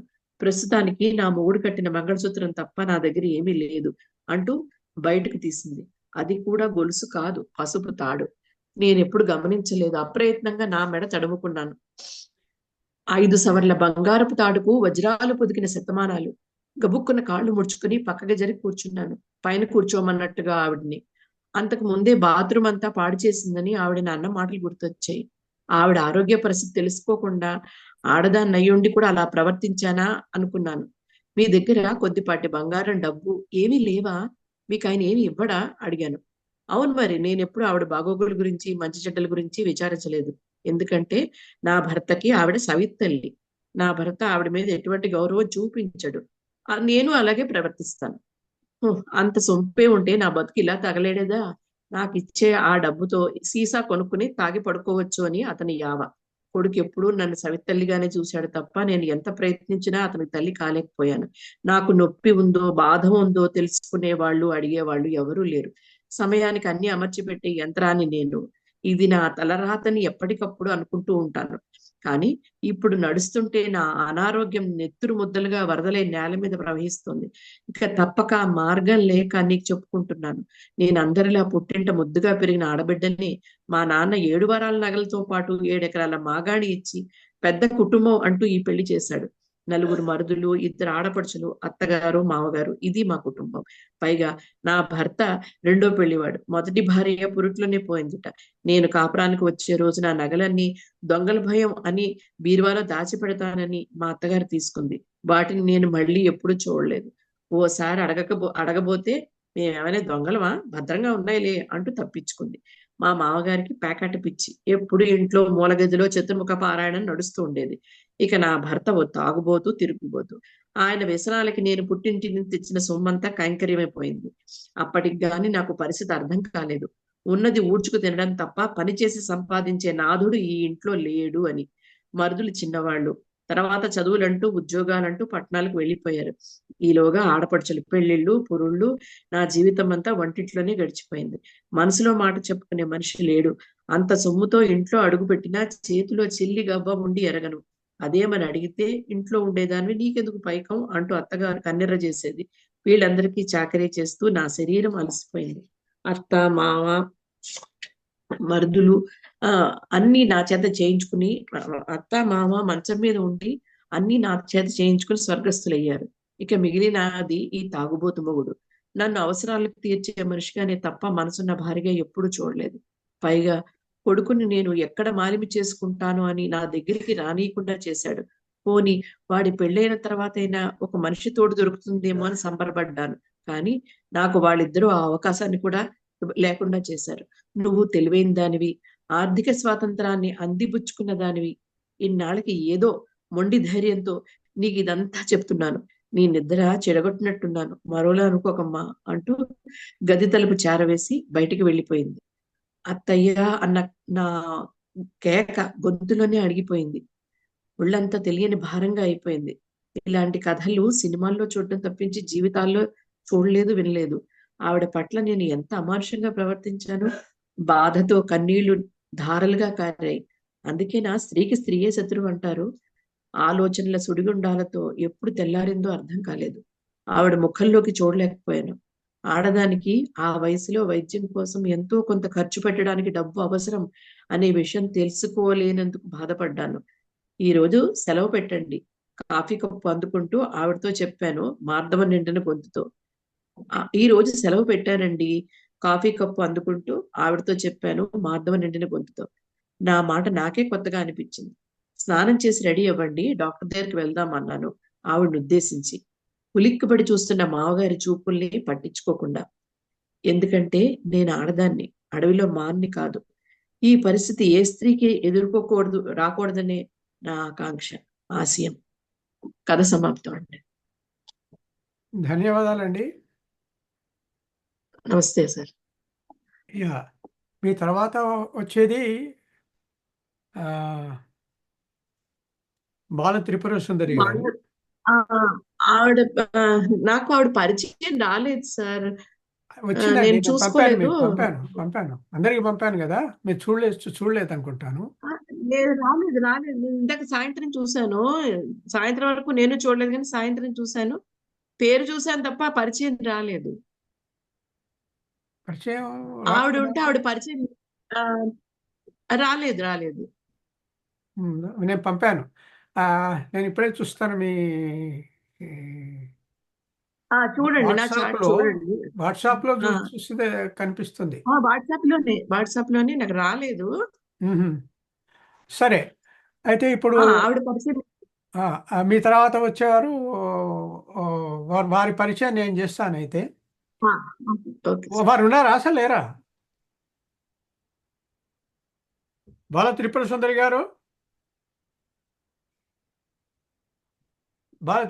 గారు, లేరండి, వారు లేరు. సో ఏం చేద్దామంటే, ప్రమీలారాణి గారు మీ కథ చదవండి.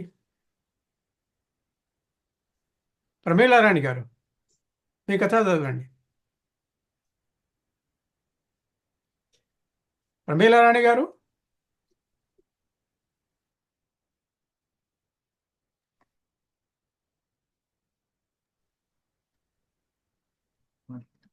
వినిపిస్తుందా సార్? నాకు ఇప్పుడు వినిపిస్తోంది. వినిపిస్తుందా? ఓకే. మీ కథ చదవండి. Okay sir.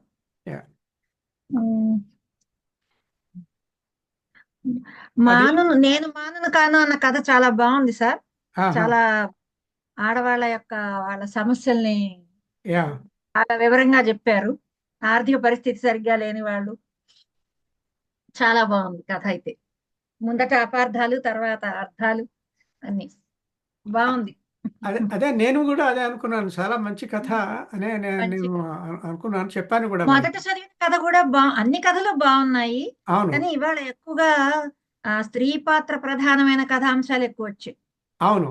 అయితే ఒక సంగతి అండి, ఈ నెల ఉత్తమ కథకి నేను ఒక బహుమతి ఇద్దాం అనుకున్నాను.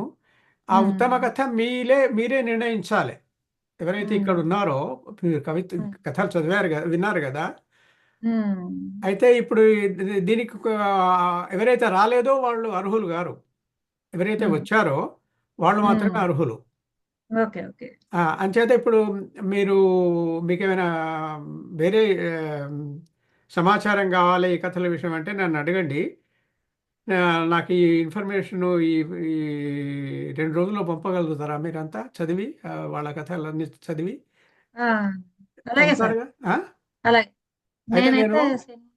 రెడీ. సో శనివారం ఈసారి ఈ నెల ఉత్తమ కథ ఏమిటో మీరే నిర్ణయించి చెప్తే వారికి నేను బహుమతి ఇస్తాను. తప్పకుండా. ఓకే అండి. సరే, మీరు చదవండి మీ కథ. అభ్యర్థులము ఓటర్లం మేమేనా సార్? ఏమండి? అభ్యర్థులము ఓటర్లము కూడా మేమేనా? అంతే మరి. మరి మరి మీకోసం మీరు మరి మీ ఓట్ ఓటు చేసుకో, మీకోసం మరి మీరు మీ ఓట్ ఓటు చేసుకో. మరి మీ ఓటు నా ఓటు నేను వేస్తానులేండి. మరి ఒక ఓటు ఎక్కువ రావాలి కదా ఎవరికైనా. యా, ఒక్క ఓటు వస్తుంది. Thank you. సరే, బాగుంది. ఓకే. నేను చదివే కథ పేరు శివ అనే కృష్ణుడు. బీబీ నగర్ ఆఫీస్లో శిక్షణ ముగిసింది. అలసిపోయిన మొహాలతో టీచర్లు అందరం బయటికి వచ్చాము. సార్లు 2-3 కలిసి మోటార్ బైకుల మీద ఇళ్లకు బయలుదేరారు.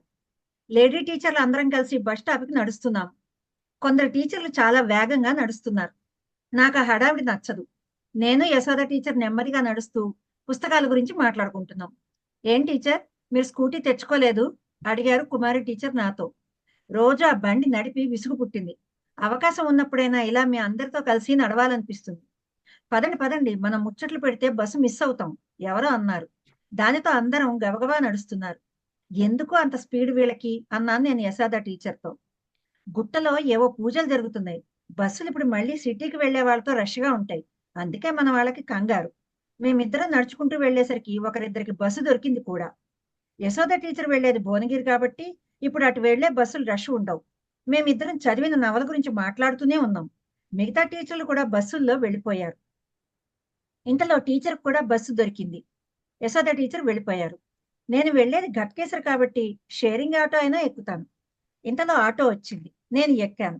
అప్పటికే అందులో ఒకరిద్దరు ఆడపిల్లలు, ఒక ముసలమ్మ, 2 కాలేజీ స్టూడెంట్స్, ఒక మధ్య వయసు ఆయన ఉన్నారు. నేను సీట్లో కూర్చున్నాను. పొద్దున సగం చదివిన నవల బ్యాగ్లో నుండి తీసి చదువుతున్నాను. ఆటో ప్రయాణం చేస్తూనే ఉంది. ఘట్కేసర్ ఘట్కేసర్ అంటున్నాడు డ్రైవర్. నేను బుక్ మూసి కిందకి దిగాను. చిల్లర తీస్తుంటే, ఇదేం ఊరు కొడుకా? అంతసేపు నా పక్కన కూర్చున్న ముసలమ్మ అడుగుతోంది. చెప్పానుగా, ఘట్కేసర్ అన్నాడు ఆ డ్రైవర్ విసుగ్గా. అయ్యో, నన్ను ఇక్కడికి తెచ్చావు. నేను పోవాల్సింది గూడూరుకు. అయితే నన్నేం చేయమంటావు? నిర్లక్ష్యంగా అన్నాడు. ఒకరిద్దరు ఆటో కావాలంటే పోదని చెప్పాడు. బుక్ చదువుకుంటూ ముందే చిల్లర తీసి పెట్టుకోనందుకు నన్ను నేను తిట్టుకుంటూ డబ్బు వెతికి డ్రైవర్కి ఇచ్చాను. నన్ను మా ఊరు తీసుకుపో బాబు, ముసలమ్మ అడుగుతోంది. నేను ముందే గూడూరు రాగానే చెప్పాను. నువ్వు అప్పుడు దిగలే. ఇప్పుడు నేనేం చేయను? అలా గనక బిడ్డ, మా నాయనవు కదూ, నన్ను మా ఊరికి తీసుకుపో. మళ్ళీ అదే ముచ్చట చెబుతావు. నేను అటు పోవడంలే. అలా గనక బిడ్డ, పైసలు ఇస్తే ఎవరైనా తీసుకుపోతారు. నవ్వుతున్నాడు డ్రైవర్. నా తాన పైసలు లేవు, మా బాబు కదూ. డ్రైవర్ నిర్లక్ష్య ధోరణికి నాకు చిరాకు అనిపించింది. అవ్వా, ఇవిగో పైసలు. చీకటి పడుతుంటే నువ్వు ఒక్కదానివి ఇలా రావడం ఏమిటి? ఈ డబ్బు తీసుకుని అవ్వను వాళ్ళ ఊళ్ళో దింపాయి అన్నాను, అవ్వతో డ్రైవర్తో ఒకేసారి మాట్లాడుతూ. అప్పటిదాకా కాస్త కులాసాగా కూర్చున్న డ్రైవరు కుదురుగా కూర్చుని, నేను గూడూరు పోవడం లేదు మేడం, మా దోస్తు బర్త్డే పార్టీ ఉంది, ఉప్పలికి పోతున్నా అన్నాడు. సరే, నీ తెలిసిన ఆటో వాళ్ళు ఉంటారుగా, వాళ్ళకైనా చెప్పి అటు వెళ్ళి ఆటో ఎక్కించు అన్నాను. సరే మేడం, ముసలమ్మ ఏదో అంటోంది, ఇప్పుడైనా జాగ్రత్తగా పో అవ్వా అని చెప్పి వచ్చేశాను. నేను బండి తీసుకుని ఇంటికి వచ్చేశాను. దారిలో ఒకటే ఆలోచనలు. పేదరికం, వృద్ధాప్యం రెండు ఎంత కష్టమైన దశలు. అయినా ఆమెను ఒంటరిగా పంపించడం ఇంట్లో వాళ్ళ తప్పు.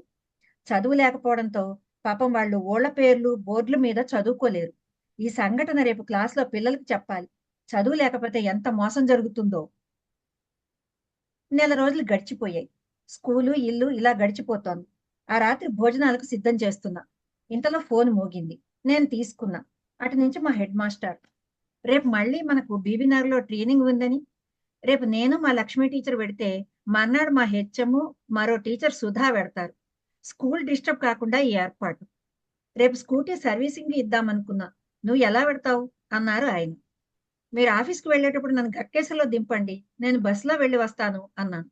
పిల్లలు సైకిల్ మీద స్కూల్కి పెడుతున్నారు కాబట్టి ఒక్క రోజుకు బండి లేకపోయినా బాధ లేదు. మళ్ళీ ట్రైనింగ్ అయిపోయింది. ఈ రోజు యశోద టీచర్ రాలేదు, రేపు వస్తారుట. నాకు బస్ స్టాప్కి రాగానే ఆటో దొరికింది. నేను బుక్ చదువుకోసాగాను. యాదగిరి గుట్ట నుండి వస్తున్న కుటుంబం కాబోలు నా ఎదురు సీటులో కూర్చున్నారు. సిస్టరు, నువ్వు సూది మందులు ఇస్తావా? పక్కన ముసలమ్మ అడుగుతోంది. నాకు నవ్వొచ్చింది.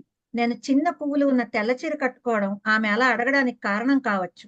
కాదు, టీచర్ను, బడి చెబుతా అన్నాను నవ్వుతూ. డ్రైవర్ ఎందుకో వెనక్కి ఒకసారి చూసి అటు తిరిగాడు. నాకు చదవాలనిపించక బుక్ మూసి బ్యాగ్లో పెట్టాను. గట్కేసర్లో ఆటో ఆగింది. దాదాపు ఆటోలో ఉన్న వాళ్ళందరూ దిగారు. ముసలమ్మ మాత్రం దిగలేదు. ఇదే ఊరు కొడుకా? చిల్లర కోసం చిన్న పరుసు తీసి నేను ఆ మాటలకు తలెత్తి చూశాను. అదే ముసలమ్మ, అదే ఆటో అతను. చెబుతున్నాగా గట్కేసరని. అయ్యో, నేను గూడూరు పోవాలి బిడ్డా. దిగి బస్సు ఎక్కువ, వాళ్ళు తీసుకుపోతారు. అయ్యో, నా తాన పైసలు లేవు. మరి ఆటో ఎందుకు ఎక్కావు? పాపం ముసలామెని ఎందుకు అలా అంటావు? నువ్వు మళ్ళీ పోయేటప్పుడు తీసుకుపోవు. మాతో పాటు ఆటోలో వచ్చిన ఆయన 20 రూపాయలు ఇచ్చాడు. నేను ఒక 20 రూపాయలు తీసి ఇచ్చాను. పోయిన నెలలో కూడా ఇలాగే వచ్చావు అవ్వా. పెద్దదానివి, చీకటి పడుతున్నప్పుడు ఒక్కదానివి రావడం ఎందుకు? ఏమయ్యా, ఈసారైనా ఆమెను గూడూరు తీసుకుపోతావా, మళ్ళీ ఉప్పలు పోతావా అని అడిగాను డ్రైవర్ను. లేదు మేడం, భువనగిరి పోతున్నా, ఆమెను తీసుకుపోతా అన్నాడు. మంచివాడివి, ముసలమ్మకు సాయం చేస్తే నీకు మంచిది. నేను ముసలమ్మకు సాయం చేశానని ఏదో కాస్త గర్వం. లేదు, సంతృప్తితో నడుచుకుంటూ కాలనీకి వెళ్లే బస్సు కోసం నిలబడ్డాను. అప్పుడే 5:30 అయిపోయింది. పాపం ముసలామె ఇంటికి వెళ్లేసరికి ఇంట్లో ఎంత కంగారు పడతారు. నేను చేతికి ఉన్న వాచి చూసుకున్నాను. టైం దాటిపోతోంది. ఈ బస్సు ఎప్పుడు వస్తుందో. ఇంతలో నా దగ్గరగా ఆటో వచ్చి ఆగింది. నా స్టూడెంట్ శివ ఆటో నడుపుతున్నాడు. నమస్తే మేడం, ఇంటికేనా? రండి వెడదాము అన్నాడు. అమ్మయ్య, బతికాను అనుకుంటూ ఆటో ఎక్కాను. ఏం శివ, అందరూ బాగున్నారా? ఎక్కడి నుంచి వస్తున్నావు అని అడిగాను. ఉప్పల్ నుంచి మేడం, మా అమ్మను అమ్మమ్మ ఇంటిలో దిప్పి వస్తున్నా. అలాగా, నువ్వు పెద్ద ఆటో తీసుకోకపోయావా? వద్దు మేడం, నాకు ఇది చాలు. లోన్ దొరికితే కారు కొని టాక్సీగా నడపాలని ఉంది అన్నాడు. Very good. ఉప్పల్ అంటే గుర్తుకు వచ్చింది అంటూ క్రితం నెలలో ఈ నెలలో జరిగిన ముసలమ్మ విషయం చెప్పాను. అంటే మీరు మోసపోయారా అడిగాడు శివ. మోసం ఏముంది? పాపం ఆ ముసలామెకు సరిగా కళ్ళు కనిపించవు అనుకుంటా. పైగా ఒక్కామే ప్రయాణం చేస్తుంది. ఆమె నల్లగా ఉంటుంది. ఆ డ్రైవర్కు రింగుల జుట్టు. అవునా అడిగాడు శివ. అవును, వాళ్ళు నీకు తెలుసా? వాళ్ళు ఇద్దరు అవ్వా మనవలే మేడం. నేను నోరు తెరిచా. అవును మేడం, వాళ్ళది దగ్గరే చిన్న ఊరు. వారానికి ఒకసారి, 10 రోజులకు ఒకసారి ఇలా నాటకాలు ఆడతారు. ఎందుకు అన్నాను నేను అమాయకంగా. మీలాంటి వాళ్ళు డబ్బులు ఇస్తారుగా, కానీ అందువలన రాను పోను అతనికి డబ్బులు రావుగా, ముసలమ్మ ఆటోలో కూర్చోవడం వలన అన్నాను. అయ్యో మేడం, మీకు అర్థం కావడం లేదు. మీరు 1 సారి 2 సార్లు డబ్బులు ఇచ్చారుగా. అవును, 2 సార్లు కలిపి 50 రూపాయలు. ఇప్పుడు ఒకతను 20 ఇచ్చాడు. అలాగే చాలా మంది ఇస్తారు. ఒక మనిషి ఆటోలో ఎక్కడం కన్నా ఇది లాభమేగా. నాకు మాట రాలేదు. నేను శివకి ఆర్థిక శాస్త్ర పాఠాలు చెప్పాను. కానీ ఇప్పుడు తను నాకు ఆర్థిక అవసరాల గురించి చెప్తున్నట్టుంది. కానీ ఆ డ్రైవర్ మీద, ముసలమ్మ మీద నాకు కోపంగా ఉంది. ఛ, మరి ఇంత మోసమా? ఇలాంటి వాళ్ళని పోలీసులకు పట్టివ్వాలి అన్నాను కోపంగా. ఎందుకు మేడం, మీరు మాకు తెలుగు సామెతలు చెప్తూ పిచ్చుక మీద బ్రహ్మాస్త్రం అనేది చెప్పేవారు. అంటే వాళ్ళని అలా వదిలేయాలా? ఆ డ్రైవర్ ఇంకా చిన్నవాడు, ఎంతో భవిష్యత్తు ఉన్నవాడు. ఈ వయసులో ఇలాంటి పనులా అన్నాను. ఇంతకంటే పెద్దవాళ్లే కోట్ల ఆస్తి వెనక ఉన్న దేశాన్ని, బ్యాంకులను, ప్రజలని దోచుకుతుంటున్నారు. అందులో వీళ్ళు దోచుకునేది ఎంత మేడం? అయినా ఆ ముసలమ్మ ఎంతకాలం బతుకుతుంది? ఆ తర్వాత వీడు మోసం చేయకపోవచ్చు. ఆటో సాగిపోతోంది. శివ మాట్లాడినవన్నీ యథార్థాలే. నిజానికి ఉపాధ్యాయుడే అసలైన విద్యార్థి అన్నమాట నిజం. నేను శివకి ఆర్థిక శాస్త్ర పాఠాలు చెప్పాను. కానీ ఆర్థిక బాధలు ఎంత కష్టంగా ఉంటాయో, అవి ముసలమ్మల చేత కూడా ఎలా మోసం చేయిస్తాయో అర్థమైంది. ఇలాంటి లోకం పోకడ తెలియజేసిన ఆటో నడిపే శివ నాకు ఆర్థిక బోధ చేసిన శ్రీకృష్ణుడిలాగా కనిపించాడు. అవునండి. ధన్యవాదాలు. మీ కథ కూడా చాలా బాగుంది. మీ తర్వాత వచ్చేది కొంపెల్లా గారు. ఆయన కూడా రావడం లేదు ఇవాళ. అదే అంచేత జానకి గారు మీ కథ చదవండి. జానకి గారు మీ కథ చదవండి.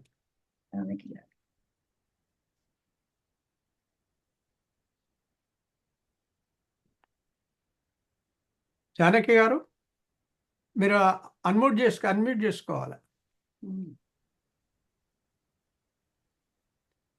ఓకే సార్, రైట్, చదువుతున్నాను. చదవండి. నమస్కారం సార్. నాకు నమస్కారం ఈ అండి. అవకాశం ఇచ్చినందుకు ముందుగా మీకు ధన్యవాదాలు. ఓ రమ్- మీకు రమీలా రాణి అభినందనలు. గారి కథ చాలా బాగుంది, ఇప్పుడే విన్నాను. హాయ్ మేడం, ఎలా ఉన్నారు? చాలా బాగున్నామండి. నా కథ పేరు తల్లిగా మరో అడుగు. అమ్మ అని పిలుస్తూ ఎవరో తలుపు కొట్టినట్లుగా అనిపించింది పార్వతికి. ఎవరా అనుకుని లేచి తలుపు తీసింది. ఎదురుగా ఏడుస్తూ కూతురు శ్రావణి. ఏనాడో ఇంట్లో నుంచి వెళ్ళిపోయిన కూతురు ఇలా రావడం ఆమెకు ఏం చేయాలో తోచలేదు. లోపలికి పిలిస్తే భర్త శంకర్రావుకి కోపం వస్తుంది. ఒక్క నిమిషం తలుపు దగ్గర ఆలోచిస్తూ అలాగే నిలబడింది. అమ్మా, నన్ను లోపలికి రానివ్వు, నీకు అన్ని వివరంగా చెప్తాను, వేడుకున్నట్లుగా పలికింది శ్రావణి గొంతు. అసలే వట్టి మనిషి కూడా కాదు. ఇంతసేపు నిల్చోబెట్టలేక లోపలికి పిలిచింది. అమ్మా, రాఘవ నన్ను మోసం చేశాడు. అమ్మా, నా మీద ప్రేమ నటించి మిమ్మల్ని దూరం చేసుకునేలా చేసి నా జీవితం నాశనం చేశాడు. అతనికి లేని అలవాటు లేదు. ఏడుపుతో ఆమె గొంతు పూడుకుపోయింది. తల్లిని గట్టిగా కౌగలించుకుని ఆమె స్వాంతన పొందుతోంది. కూతురు వీపుపై నిమురుతూ కాసేపు ఏమీ మాట్లాడలేదు పార్వతి. అలాగే పట్టుకుని సోఫాలో కూర్చోబెట్టింది. లోపలికి వెళ్ళి మంచినీళ్లు తెచ్చి ఇచ్చింది. తల్లి ఒడిలో తల పెట్టుకుని పడుకుంది. అసలు ఏం జరిగింది? పిల్ల తమకు దూరమైనా అది సుఖంగా ఉంటే చాలనుకున్నారు. తెలియకుండానే మనసు గతంలోకి జారుకుంది. ఆ రోజు తన ఆఫీసులో కొలీగ్ని ప్రేమిస్తున్నానని, అతన్ని పెళ్లి చేసుకుంటానని చెప్పింది. ముందు తనకు మాత్రమే చెప్పింది. తను ఒప్పుకోలేదు. వద్దమ్మా, ఇలాంటి ఆలోచనలు మానుకో, మీ నాన్నగారికి ఇష్టం ఉండదు. ఆయన చాలా స్ట్రిక్ట్. మన కులం కాదు అంటున్నావు. ఇందులో ఉండే బాధలు నీకు ఇప్పుడు అర్థం కావు. పెద్దవాళ్ళం ఎందుకు చెప్తున్నామో తెలుసుకో అంటూ ఎంతో నచ్చజెప్పింది. తన మాట వినలేదు. ఒకరోజు ఎవరికీ చెప్పకుండా ఇంట్లోంచి తన బట్టలు, తనకు చేయించిన బంగారం సూట్ కేసులో పెట్టుకుని వెళ్ళిపోయింది. ఆ రోజు తాము ఇంట్లో లేరు. కూతురి మీద నమ్మకంతో ఆమెను ఒక్కదాన్నే ఉంచి ఇద్దరూ ఏదో ఫంక్షన్కి వెళ్ళారు. ఫంక్షన్కి రమ్మని ఎంత పిలిచినా నేను రాను, నేను ఇంట్లో ఒక్కదాన్నే ఉంటాను అని చెప్పింది. ఫంక్షన్ నుంచి వచ్చేసరికి ఇంటి బయట తాళం వేసి ఉంది. 2 తాళాలు ఉండటం వల్ల తాళం తీసుకుని లోపలికి వచ్చారు. టీపాయ్ మీద చిన్న కాగితం రాసి పెట్టి వెళ్ళింది. అమ్మా, నాన్న, నేను రాఘవతో వెళ్ళిపోతున్నాం. ఇద్దరం ఆర్య సమాజంలో పెళ్లి చేసుకుంటాం. మీరు ఒప్పుకుంటే ఇంటికి వస్తాం అని రాసిపెట్టింది. ఎంత జాగ్రత్తగా పెంచింది. చిన్నప్పటి నుండి ప్రేమ వివాహాల్లో ఉండే ఇబ్బందులు ఎప్పుడూ కూతురుతో పంచుకునేది. తమ స్నేహితుల పిల్లలు కొంతమంది ఇలా పెళ్లి చేసుకుని ఎలా మోసపోయారో చెప్పేది. తమ బంధువుల్లో కొంతమంది పిల్లలు చేసుకున్న ప్రేమ వివాహాలు ఎలా విఫలమయ్యాయో, అందరికీ దూరంగా నిర్లిప్తంగా ఎలా బతుకుతున్నారో చెప్పేది. తనదంతా కంఠశోషేనా? చక్కగా ఇంజనీరింగ్ చదువుకుని మంచి కంపెనీలో ఉద్యోగం తెచ్చుకుంది. ఆడవాళ్లలో ఎంత తెలివితేటలున్నా ఇలా ప్రేమకు పడిపోవటమేనా? అదంతా నిజమే అనుకున్నారు. కానీ ఇంత మోసం చేస్తుంది అనుకోలేదు. శంకర్రావు నిలువునా కుప్పకూలినట్టుగా అయిపోయాడు. ఉన్న ఒక్క కూతురు ఇలా వెళ్ళిపోవడం శంకర్రావుని బాగా దెబ్బతీసింది. ఆ రోజు నుంచి తామిద్దరూ ఇంట్లోనే ఉంటున్నారు. ఎక్కడికి వెళ్ళటం లేదు. 2 సంవత్సరాలకు మళ్ళీ ఇలా కనిపించింది.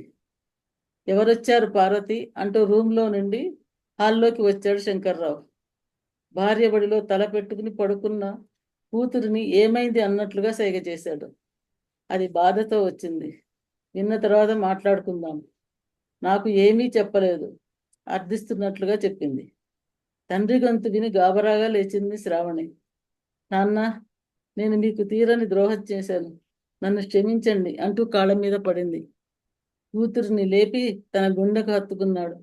పర్వాలేదమ్మా, ఎన్ని తప్పులు చేసినా క్షమించగలిగేది అమ్మా నాన్నలు మాత్రమే. అసలే ఒట్టి మనిషివి కాదు అంటూ జాగ్రత్తగా సోఫాలో కూర్చోబెట్టాడు. రాఘవ నన్ను మోసం చేశాడు నాన్న. నాకు చెప్పినవన్నీ అబద్ధాలే. నేను పెళ్లికి ముందే చెప్పాను మేము నాన్ వెజ్ తినము అని. నీకోసం నేను మారుతా అన్నాడు. ప్రతిరోజు అతనికి నాన్ వెజ్ మరియు మందు కావాలి. ఇది కాక స్మోకింగ్ కూడా చేస్తాడు. మధ్య మధ్యలో వాళ్ళ అమ్మా నాన్న వచ్చి ఇంట్లోనే నాన్ వెజ్ వండేవారు. ఇవన్నీ నాకు నచ్చేవి కాదు. 1 సంవత్సరం వరకు నాకు నచ్చినట్టుగా ఉన్నాడు. వాళ్లకు ఈ పెళ్లి ఇష్టం లేదన్నట్టుగా చేశాడు. ఆ తర్వాత తన విశ్వరూపం చూపించడం మొదలుపెట్టాడు. ఇంతలో ఈ కడుపు తయారైంది. ఏం చేయాలో నాకు తోచడం లేదు. ప్రస్తుతం నాకు ఇతనితో జీవితం కుదరదు. నేను విడాకులు ఇద్దామని అనుకుంటున్నాను. నా ఉద్యోగం నాకుంది, ఎలాగో బ్రతకగలను. మీరు ఒప్పుకుంటే మీ దగ్గరే ఉండి మిమ్మల్ని చూసుకుంటాను. ఏడుస్తూ తన మనసులో బాధ చెప్పింది. శంకర్రావు, పార్వతి ఆమెకు చెరువు పక్కన కూర్చున్నారు. అందుకే ఇలాంటి వివాహాలకు పెద్దలు ఒప్పుకోరు. ఆ రోజు నీకు చెబితే వినలేదు.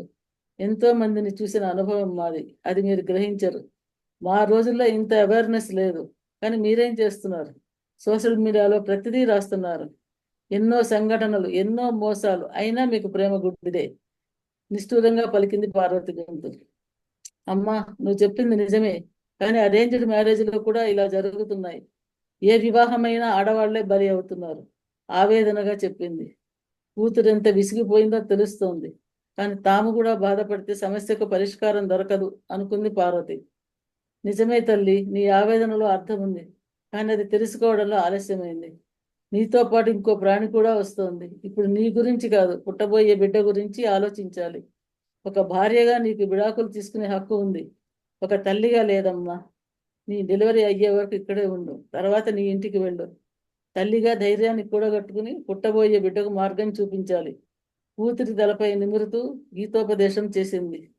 నిజమే శ్రావణి, అమ్మ చెప్పినట్టు చేద్దాం. మేము కూడా నీకు తోడుగా వస్తూ ఉంటాం. పితృప్రేమలో ఉండే రక్షణ, ధైర్యం తన కూతురుకు అందించే దిశలో తన పట్టుదల సడలించాడు శంకర్రావు. ధన్యవాదాలండి. ధన్యవాదాలు మీకు. నేను ఒక పని చేయాల్సిందే, నేను మర్చిపోయాను, మీరు క్షమించాలి నన్ను. మిమ్మల్ని పరిచయం చేయించలేదు నేను. మిమ్మల్ని పరిచయం చేస్తారు ఇప్పుడు. షామీర్ జానకీదేవి గారి పరిచయం. నా పేరు షామీర్ జానకీదేవి.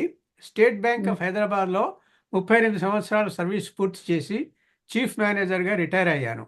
విశ్రాంతి జీవితంలో ఫేస్బుక్ మాధ్యమంలో పాటలకు విశ్లేషణ మరియు ప్రోగ్రామ్స్కు రివ్యూ రాశాను. ఫేస్బుక్లో భావుక గ్రూప్లో ఎన్నో కథలు రాశాను. అంతర్జాల పత్రికలు వాహిని, మాలిక, సంచికలలో కథలు, రివ్యూలు రాశాను. కంచి గరుడ సేవ అనే పేరుతో నేను రాసిన కథల పుస్తకం రిలీజ్ అయ్యింది. కెనడా కథలు సంకలనంలో నా కథ చోటు చేసుకుంది. ఈ మధ్యకాలంలో ప్రముఖ నటీనటులు నటనపై విశ్లేషణలు కొన్ని పుస్తకాలలో చోటు చేసుకున్నాయి. దేవులపల్లి కృష్ణశాస్త్రి గారి మనవరాలు లలితారాం గారు పరిచయించిన కవితలు, వ్యాసాల పుస్తకాలలో రాశాను. చాలా పుస్తకాలలో నేను రాసిన వ్యాసాలు, కథలు, రివ్యూలు వచ్చాయి. ధన్యవాదాలండి మీకు, మీరు వచ్చినందుకు. తర్వాత అభినందనలు, మంచి కథ చదివినందుకు. Thank you sir. మళ్ళీ రండి మీకు టైం ఉన్నప్పుడు. అది సాధారణంగా మేము ప్రతి 2 నెలలకు ఒకళ్ళు వస్తే చదువుతారు. అంచేత మీ ఛాన్స్ మళ్ళీ మీరు జనవరిలో వచ్చి చదవండి కథ, ఇంకొక కథ. తప్పకుండా సార్. అందరూ కూడా జనవరిలో చదవండి. అయితే ఇప్పుడు నేను ఇంకొక చిన్న ప్రకటన చేయాలి. అదేమిటంటే, మన కథల పోటీలు జరిగినాయి కదా, మీకు జ్ఞాపకం ఉంది కదా. అయితే దాని కథల సంకలనం వచ్చేసింది, ముద్రించబడింది. సో మీ కథ కనుక దాంట్లో ఉంటే మీరు అతనికి రాయండి, ఆ వినోద్ గారికి. నేను అది పెట్టాను, కథావేదికలో ఇన్ఫర్మేషన్ పెట్టాను. ఇచ్చారు, ఫోన్ నెంబర్ ఇచ్చారు కదా సార్. ఫోన్ నెంబర్ ఇచ్చాను. చేత ఆ ఫోన్ నెంబర్ ఇస్తే ఆయన మీకు పంపుతాడు. మీకు మీరేమి ఖర్చు చేయాల్సిన అవసరం లేదు, ఆయన సంచిక మీకు పంపుతారు. తర్వాత ఇంకొక సంగతి ఏమిటంటే, ఇవాళ నేను చేయాల్సుకున్నది, ఇవాళ ఎవరైతే కథలు చదివారో ఈ నెల, వారి పేర్లు నేను చదువుతాను. ఇప్పుడు ఆ పేర్లు మీరు జ్ఞాపకం ఉంచుకోండి, ఎందుకంటే మంచి పనికి వస్తుంది. ఆయనంపూడి వెంకటనారాయణ గారు మా ఊరు చదివారు. ఎలమర్తి అనురాధ గారు కనురెప్పల. కిరణ్మయి గోళ్ళమూడి గారు విస్తరిలో తీపి అమ్మ. లలిత వర్మ గారు అంతర్యామి. అద్దెపల్లి జ్యోతి గారు నేటి నిజం. గిరిజా కలవల గారు రాలేదు. గంటి ఉషాబాల గారు నేను మానును కాను. తర్వాత బాల త్రిపుర సుందరి గారు కూడా రాలేదు. అంచేత ఆవిడ కథా విషయం మర్చిపోవలసింది, గిరిజా కలవల గారిది కూడా. ఈరంకి ప్రమీల రాణి గారు శివ అనే కృష్ణుడు చదివారు. కొంపల్లి కామేశ్వరరావు గారు రాలేదు. షామీర్ జానకి గారు తల్లిగా మరో అడుగు అని కథ చదివారు. తర్వాత జిఎస్ఎస్ కళ్యాణి గారు కూడా రాలేదు. అయితే ఇంతవరకు ఈ రోజు కథ చదివిన వాళ్ళు ఎవరంటే, వాళ్ళ ఎన్ని నెంబర్లు అంటే 1 2 3 4 5 6, 7, 8 కథలు ఉన్నాయి. ఈ 8 కథల్లో ఉత్తమ కథ ఏదో మీరే నిర్ణయించాలి. మీ 8 మంది ఎవరు నిర్ణయించేది? అయినంపూడి వెంకటనారాయణ గారు, యలమూర్తి అనరాధ గారు, కిరణ్మయి గోళ్లమూడి గారు, లలిత వర్మ గారు, అద్దేపల్లి జ్యోతి గారు, గంటి ఉషాబాల గారు, ఈరంకి ప్రమీలారాణి గారు, కుంపేల లేడు, షామీర్ జానకి గారు. మీరు 8 మంది ఒక ఓటు వేసి ఏది మంచి కథో నాకు చెప్తే నేను వారికి నవంబరు కథ ఉత్తమ కథగా ఒక పురస్కారం ఇస్తాను. సో మీరు చేయండి దయచేసి. మీకు మళ్ళీ పనులు పెడుతున్నాను, క్షమించండి. మరి చేయాలి కదా ఇది ఒకటి. మరి ఆ కథలు మరి PDF ఏమైనా ఉందండి? ఒకవేళ మీరు కావాలంటే నేను నేను పెడతాను ఆ కథలన్నీ వాట్సాప్ మీద పెడతాను. పెట్టండి సార్. వాట్సాప్ మీద పెడితే మీరు చూసుకోవచ్చు. 8 కథలండి. ఈ 8లో ఉత్తమ కథ ఏదో మీరే 8 మంది నిర్ణయించుకోవాలి. అది నిర్ణయించి మా కథ మేము చెప్పుకోవచ్చా మరి? ఏమండి, మా కథ మేము చెప్పుకోవచ్చా మరి? అయితే అది మీ ఇష్టం, కానీ సాధారణంగా అట్లా చేయరు. Okay okay. మీకు 8 ఓట్లు లేవు, మీకు 7 ఓట్లు 7. ఓకే. రాసుకోవచ్చు. పెద్ద నాకు అబ్జెక్షన్ లేదు, మీరు రాసుకోవచ్చు. Okay okay. కాదండి, ఆ సెలక్షన్ మీకు పెట్టాలా, గ్రూప్ లో పెట్టాలా అండి? ఆ ఓట్లు ఎన్ని, ఎవరికి ఏమేమి వేసాము అనేది నాకు పంపండి, నాకే పంపండి. ఓకే, అది సర్ప్రైజ్ గిఫ్ట్ కి ధన్యవాదాలు. ఈసారి కథలన్నీ చాలా బాగున్నాయి. నారాయణ గారు మొట్టమొదటి కథ చాలా బాగా, మా ఊరు. చదివారు కూడా, చదివే విధానం చాలా బాగుంది. చదివే విధానం చాలా బాగుంది. కథను చాలా బాగుంది. తర్వాత అనురాధ గారు ఎప్పుడు మంచి కథలు చదువుతుంటారు. కిరణ్మయి గోళ్లమూడి గారు కూడా, లలితా వర్మ గారు, జ్యోతి గారు, తర్వాత గంటి ఉషాబాల గారు, ఈరంకి ప్రమీలారాణి గారు, షామీర్ జానకి గారు వారు కూడా మొదటి కథే చదివారు.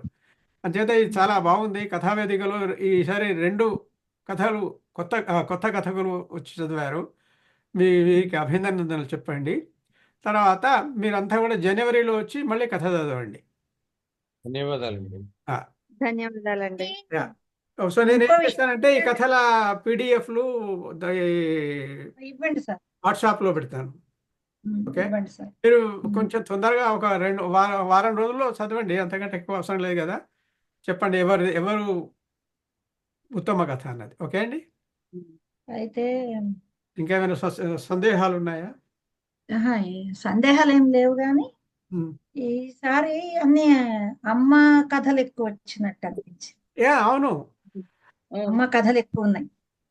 తర్వాత అమ్మ ఉషాబాల గారి కథ చదివిన తర్వాత నేను డంగైపోయానండి నిజంగా. అది ఏమిటి ఇంత ఘోరంగా ఉందా ఈ సొసైటీ అని అనిపించింది నాకు. చాలా బాధ వేసిందండి ఆ కథ అంటే. బాధ వేసింది, చాలా బాధ వేసింది. చాలా బాగా రాశారు, బాగా చదివారు కూడా. ముగింపు ఆశాజనకంగా ముగించారు కాబట్టి అమ్మాయి అనుకోవాలి. అమ్మాయి అనుకోవాలి అంతే. సో ఈ పని చేద్దామండి. అయితే వేరే విషయాలు ఏమైనా లేకుంటే నేను స్వస్తి చెప్తాను. స్వస్తి చెప్పిన తర్వాత ఈ ప్రోగ్రాము ఫినిష్ అవుతుంది. ఓకే అండి, ధన్యవాదాలు. ఈ కాంపిటీషన్ అయిన తర్వాత ఈ కథల మీద విశ్లేషణ మీరు చేస్తారా మరి? నేను చేయమంటే చేస్తాను. చేస్తాను, సింపుల్ గా చేస్తాను. మీకు టైం ఉన్నప్పుడు చేస్తాను. 8 కదా కథలు. ఓకే అండి. స్వస్తి ప్రజాభ్యః పరిపాలయంతాం న్యాయేన మార్గేణ మహీం మహిషా గోబ్రాహ్మణేభ్యః శుభమస్తు నిత్యం. లోకాః సమస్తాః సుఖినో భవంతు. రామాయ రామభద్రాయ రామచంద్రాయ వేధసే రఘునాథాయ నాథాయ సీతాయాః పతయే నమః. మంగళం కౌసలేంద్రాయ మహనీయ గుణాబ్దయే చక్రవర్తి తనూజాయ సార్వభౌమాయ మంగళం. మంగళాశాసనపరైర్మదాచార్య పురోగమై సర్వైశ్చ పూర్వైరాచార్యై సత్కృతాయాస్తు మంగళం. కాయేన వాచా మనసేంద్రియైర్వా బుద్ధ్యాత్మనా వా ప్రకృతే స్వభావాత్ కరోమి యజ్జత్ సకలం పరస్మై నారాయణాయేతి సమర్పయామి. యదక్షర పదభ్రష్టం మాత్రాహీనం చ యద్భవేత్ తత్సర్వం క్షమ్యతాం దేవ. శ్రీనారాయణ నమోస్తుతే. సర్వం శ్రీకృష్ణార్పణమస్తు. సర్వం శ్రీకృష్ణార్పణమస్తు. సర్వం శ్రీకృష్ణార్పణమస్తు.